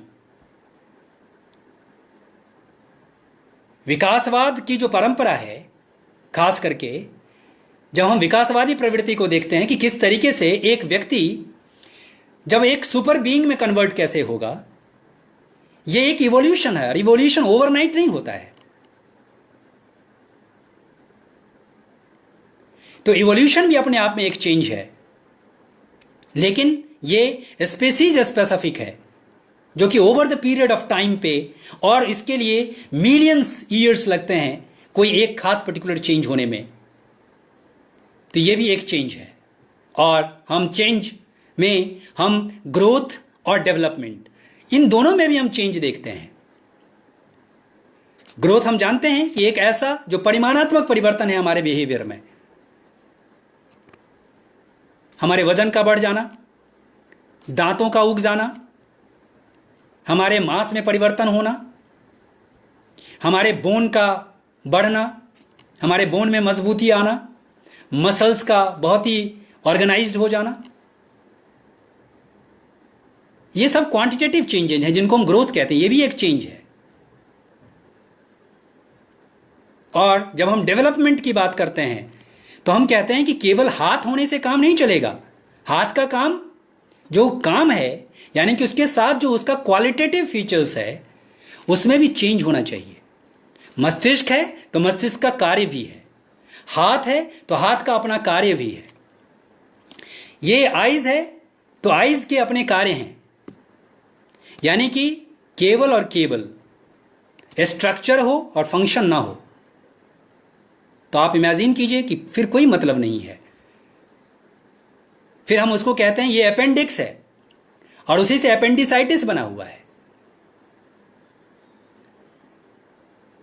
और जब हम अपेंडिसाइटिस किसी को होता है तो हम देखते हैं कि ऐसा ऑर्गन जो कि स्ट्रक्चरली तो प्रेजेंट है लेकिन फंक्शनली एब्सेंट है। तो स्ट्रक्चर के साथ साथ फंक्शन भी होना चाहिए। जो फंक्शनल चेंजेस जो हैं ये डेवलपमेंट है। तो देखिए, एक चेंज जो कि लर्निंग को इंगित करता है, मैचुरेशन को इंगित करता है, इवोल्यूशन को इंगित करता है, ग्रोथ को इंगित करता है, डेवलपमेंट को इंगित करता है, इम्प्रिंटिंग को करता है। आपने देखा होगा कि जब बहुत सारे ऐसे एनिमल होते हैं, आपने डक को देखा होगा और डक के बच्चों को देखा होगा, डकलिंग को देखा होगा, कि जैसे ही एक उनका जो एक सेंसिटिव लर्निंग होती है, खास करके लाइट और साउंड के प्रति, मदर जो डक है वो क्वैक क्वैक करके आगे बढ़ती है और बच्चा बिना सोचे समझे हुए उसके फुटप्रिंट को फॉलो करता है। यह भी एक चेंज है, लेकिन यह चेंज इम्प्रिंटिंग है। तो जो लर्निंग जो है, लर्निंग को समझना और बाकी चेंजेस से इसको डिफर करना,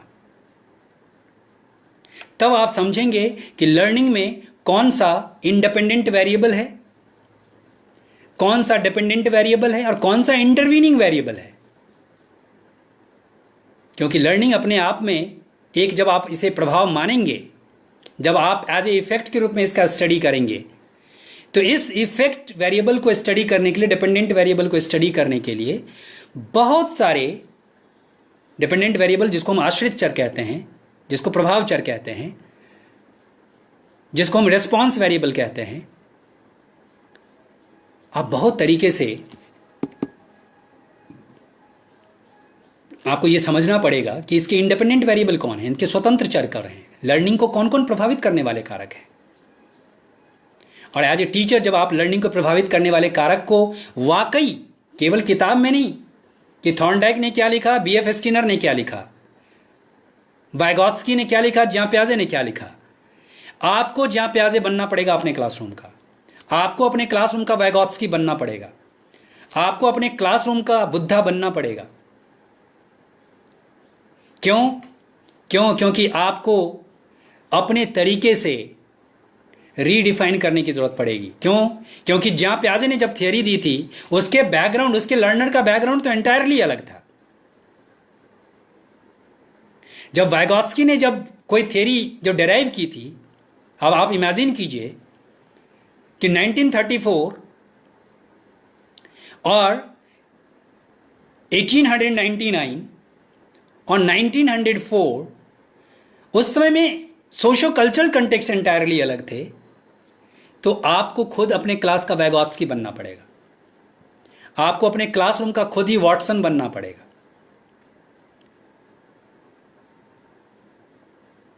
तो जितने भी जो स्वामी रामा की एक बहुत ही अच्छी बुक है, जो कि खास करके इंडियन साइकोलॉजी पे और श्रीमद् भगवत गीता पे उन्होंने बहुत आउटस्टैंडिंग साइकोलॉजिकल पर्सपेक्टिव लिखी है। और मैं ये कहता हूं कि आप सभी को स्टडी करना चाहिए। आपको खास करके जो रियल जो पर्सपेक्टिव है मनोविज्ञान का, वो आपको समझने में आसानी होगी। तो इस तरीके से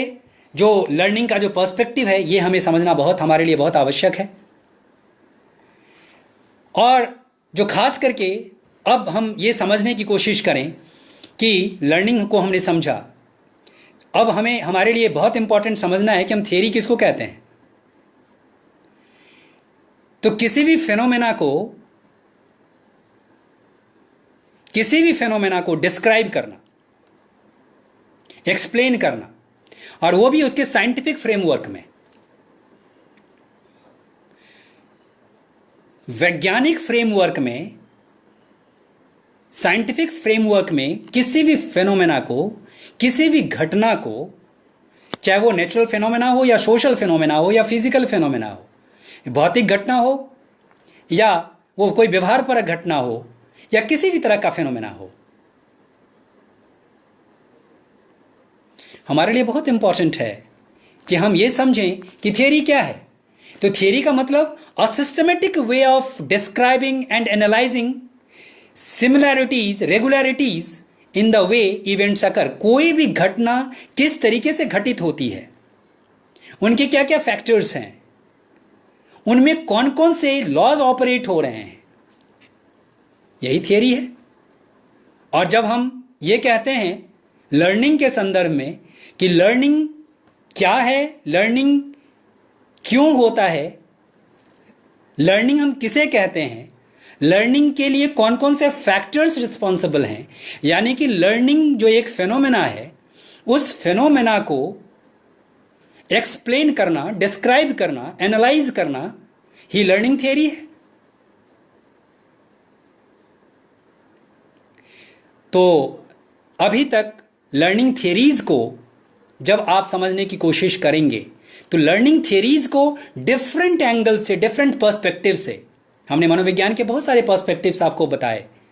हम लोगों ने डिस्कस किए कि आपको सारे पर्सपेक्टिव्स में थ्योरेटिकल लेंस जैसे ही बदल जाएगा तो लर्निंग का पैराडाइम बदल जाएगा।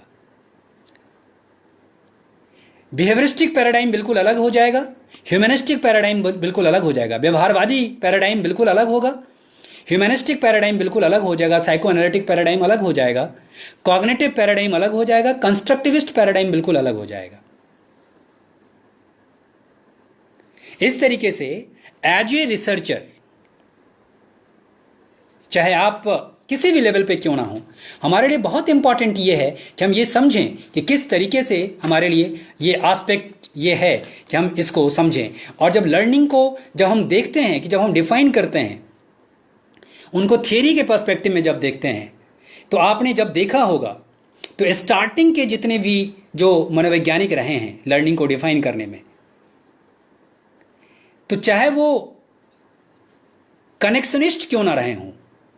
जिसको हम बॉन्डिंग साइकोलॉजिस्ट भी कहते हैं, जो SRR की कनेक्शन पे के आधार पे लर्निंग को डिफाइन करते हैं, स्टिमुलस और रेस्पॉन्स के बंधन के आधार पे, उद्दीपक और अनुक्रिया के बंधन के आधार पे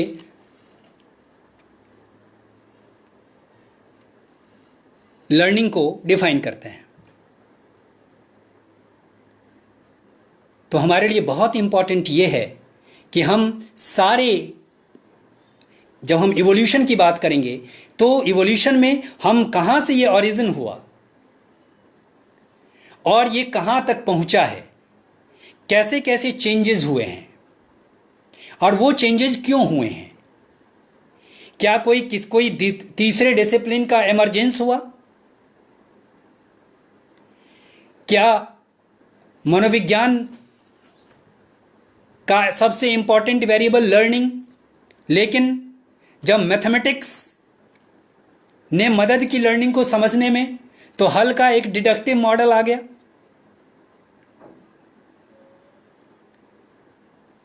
जब लर्निंग को समझने में जब मेडिकल साइंस ने कंट्रीब्यूट किया, जो सिगमंड फ्राइड जो बेसिकली साइकियाट्रिस्ट थे,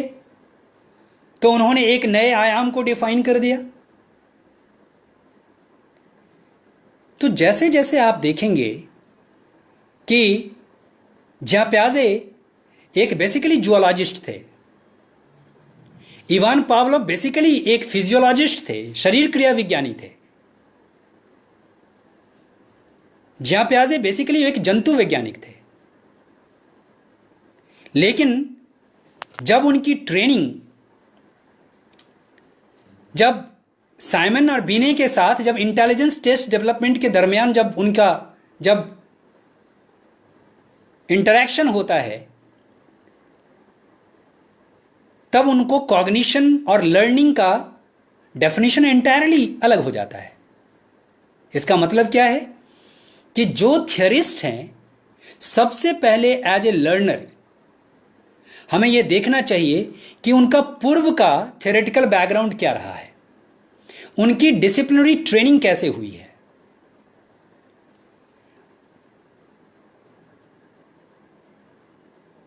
क्या वो जूलॉजिस्ट रहे हैं, या वो फिजियोलॉजिस्ट रहे हैं, या केवल वो फिलोसोफर रहे हैं, या केवल वो मैथमेटिशियन रहे हैं।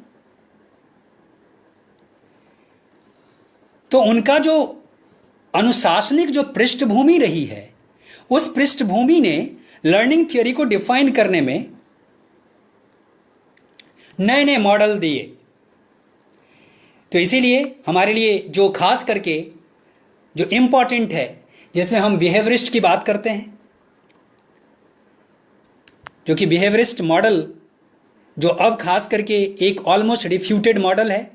लेकिन हम वहाँ यूज़ करते हैं जहाँ पे एक खास करके बिहेवियर थेरेपी और बिहेवियर मॉडिफिकेशन थेरेपी, और जहाँ पे खास करके ऐसे जहाँ पे एक जिनकी लिमिटेड कॉग्निशन होती है,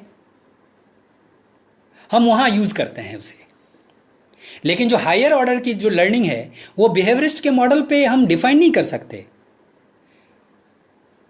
तो बिहेवियरिज्म, जैसा कि हम लोगों ने देखा,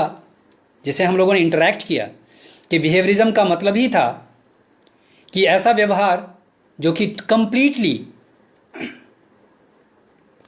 ऑब्जेक्टिव हो, ओवर्ट हो, वस्तुनिष्ठ तरीके से उसका अध्ययन किया जा सके।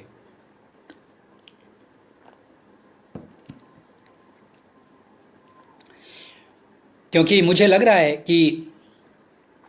इस टॉपिक को, इवोल्यूशन ऑफ थियरी को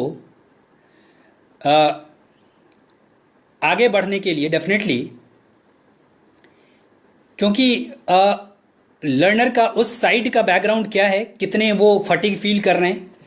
और जो मधुमय जी, पता नहीं जो नीरज जी सुन पा रहे हैं मुझे, तो मुझे ज़रूर इशारा करेंगे, नहीं तो हम लोग एक लेक्चर इसको कंटिन्यूएशन में एक और लेंगे, क्योंकि कम से कम 1.5-2 घंटे का लेक्चर और चाहिए होगा इसमें, तब जाकर के हम एज ए होल, और वो फिर एक एज ए होलिस्टिक पर्सपेक्टिव में ये एक इम्पॉर्टेंट एस्पेक्ट होगा और उसको हम समझने की स्थिति में होंगे। और जब तक आपका फीडबैक आता है तब मैं ज़रूर करूँगा, लेकिन अभी मैं कहता हूँ कि मात्र अभी हम लोगों ने 20% कवर किया है, क्योंकि मैं चाहता हूँ कि एक पूरी इवोल्यूशन पे पूरी इवोल्यूशनरी पर्सपेक्टिव पे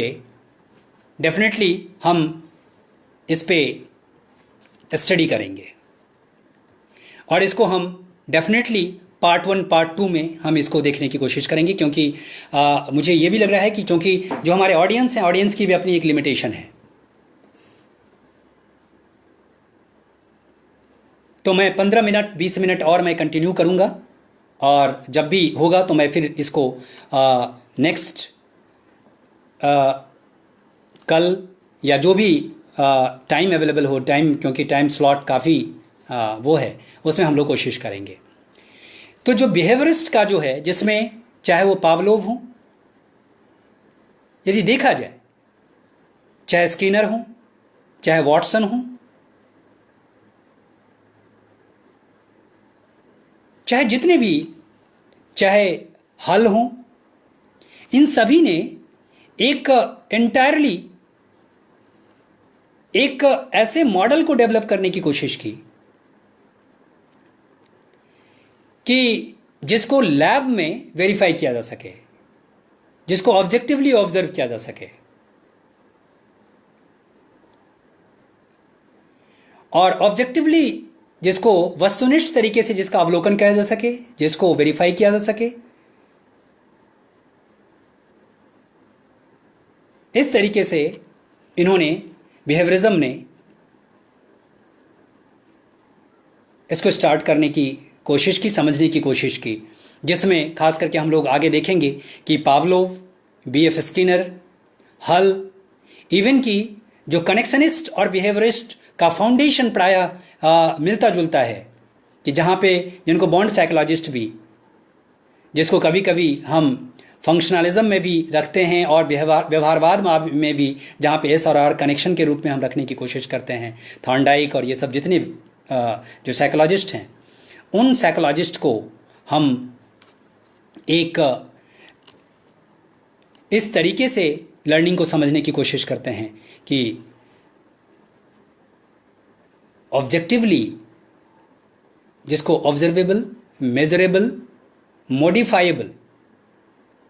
यानी कि जिसको हम ऑब्जर्व कर सकते हैं उसको हम मेज़र कर सकते हैं, और जिसको मेज़र कर सकते हैं उसको फिर मॉडिफाई करने की भी चांसेस हो सकती हैं। और इसी आधार पे जितने भी बिहेवियर थेरेपी और बिहेवियर मॉडिफिकेशन थेरेपी, चाहे स्पेशल एजुकेशन में या किसी भी एबनॉर्मल पार्ट पे, एबनॉर्मल जो बिहेवियर्स को मॉडिफाई करने के लिए जब हम एज ए थेरेपी के रूप में यूज़ करते हैं, तो उसमें बिहेवियरिस्ट के जो एजम्पशंस हैं और उनके जो पार्ट हैं उनको हम काफ़ी यूज़ करते हैं। तो इस तरीके से हमारे लिए बहुत इंपॉर्टेंट एस्पेक्ट ये है कि हम बिहेवियरिस्ट के मॉडल को, जिसमें कनेक्शनिस्ट के मॉडल को, कनेक्शन का मतलब यहाँ पे एस और आर, स्टिमुलस और रेस्पॉन्स, और स्टिमुलस का भी आगे हम एक बृहद चर्चा करेंगे कि स्टिमुलस का क्या मतलब है, उद्दीपक का क्या मतलब है, मनोविज्ञान में उद्दीपक को हम किन किन रूपों में लेते हैं।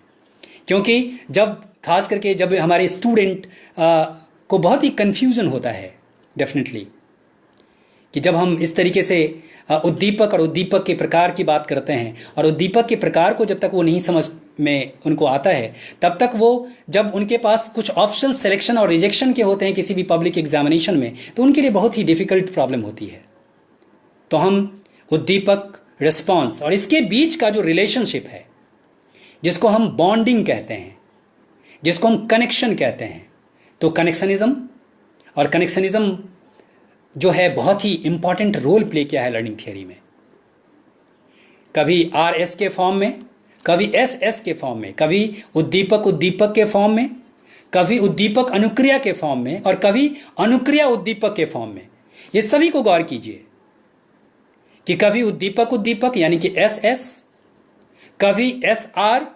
यानी कि उद्दीपक और अनुक्रिया के संबंध में, और कभी अनुक्रिया उद्दीपक के संबंध में। ये सारे कनेक्शनिज्म के बेस वाले थियरी हैं। ये सारे, जिसको हम एक संबंधवाद भी कहते हैं। तो हम लोग बिहेवियरिस्ट मॉडल देखेंगे लर्निंग थियरीज में, और जो सबसे इंपॉर्टेंट है कि बिहेवियरिस्ट मॉडल के अलावा जो है गेस्टाल्ट, जो कि बहुत ही एक कॉग्निटिव रेवोल्यूशन लाया। तो कॉग्निटिव रिवॉल्यूशन, संज्ञानात्मक जो एक क्रांति आई, उसमें गेस्टाल्ट साइकोलॉजी का बहुत ही इंपॉर्टेंट रोल है, जिसमें मैक्स वार्दीमर, कोहलर, कोफका, इवन की बाद में ज्वाइन किया कर्ट लेविन ने, इवन की टॉलमैन ने भी, जो पर्पसिव बिहेवियरिज्म के नाम पे उन्होंने कॉग्निशन को भी और बिहेवियरिज्म को भी दोनों को मिक्स करने की कोशिश की। यानी कि गेस्टाल्ट, और गेस्टाल्ट के आधार पे कॉग्निटिविज्म, और फिर कॉग्निटिविज्म के आधार पे उसको और एक्सटेंड करने का काम जो किया सोशियो कल्चरल कंटेक्स्ट में, सामाजिक सांस्कृतिक पृष्ठभूमि में, कंस्ट्रक्टिविज्म, जिसको निर्मितिवाद भी कहते हैं, जिसमें पर्सनल कंस्ट्रक्टिविज्म और सोशियो कल्चरल कंस्ट्रक्टिविज्म। तो ये जो बेसिक और जो खास करके अभी जो हाउ द ब्रेन लर्न्स, जो बायोलॉजिकल बेसिस ऑफ लर्निंग या ब्रेन बेस्ड लर्निंग, या जो न्यूरोलॉजिकल बेसिस ऑफ जो लर्निंग है, जिसका डेफिनेटली हम लोग जिक्र करेंगे। अभी मैं प्लान कर रहा हूँ कि टीचर एजुकेशन के ग्रुप में वो कम्प्लीटली वो उस पर लेक्चर एक शेड्यूल्ड है, तो हम लोग स्टार्ट करेंगे। तो इसलिए जो खास करके बिहेवियरिस्ट, गेस्टाल्ट, कॉग्निटिविज्म और कंस्ट्रक्टिविज्म, इन सारे लर्निंग के पैराडाइम को हम लोग नेक्स्ट डे यानी कि कल डिस्कस करेंगे। जैसे कि नीरज शुक्ला जी का भी मुझे मैसेज मिल गया है। सर, कल आपका पुनः स्वागत है। आज के लिए बस इतना ही, और हम लोग फिर कल मिलेंगे। और कल जो टाइम होगा, मुझे लग रहा है कि शायद नीरज शुक्ला जी ने टाइम इसमें मेंशन किया है या नहीं। यदि वो टाइम होगा तो डेफिनेटली हमारे जितने भी हमारे ऑडियंस हैं, उन ऑडियंस को सहूलियत होगी, हम लोग कलेक्ट होंगे। और पुनः आभार खास करके हमारे जितने भी ऑडियंस हैं, जिन्होंने बहुत सारे, मैं नहीं देख पा रहा हूं कि उनके क्या क्या ये हैं, जिसमें आपने काफ़ी कमेंट्स दिए हैं, जिसमें सुनील उपाध्याय सर का सीखने के सिद्धांतों की विकास यात्रा पर बहुत सुंदर ज्ञानवर्धक प्रस्तुति, बहुत बहुत धन्यवाद सर। विकास तेजी सर का एक्सेलेंट, डियर सर, बहुत बहुत धन्यवाद। आद्या शक्ति राय जी, बहुत बहुत धन्यवाद। अभिषेक कुमार मौर्य जी मेरे स्टूडेंट हैं, इन सभी का बहुत बहुत धन्यवाद। और जितने भी जुड़े हुए हैं, जिनका मैं नाम नहीं ले पा रहा हूँ, नीरज शुक्ला जी, नीरज तिवारी जी, मधुमेह फाउंडेशन जिन्होंने ये प्लेटफॉर्म आज अवेलेबल करवाया है, आप सभी का बहुत बहुत धन्यवाद। हम लोग पुनः मिलेंगे उस जोश खरोश के साथ कि लर्निंग क्या है, कि हमारी भी कुछ लर्निंग हो जाए आपके इस इंटरेक्शन से, क्योंकि लर्निंग की कोई सीमा नहीं होती। लर्निंग हमेशा एक सतत एक विकास की प्रक्रिया है, और शायद उस विकास की प्रक्रिया में जितना हम लोग एक आपस में इंटरेक्शन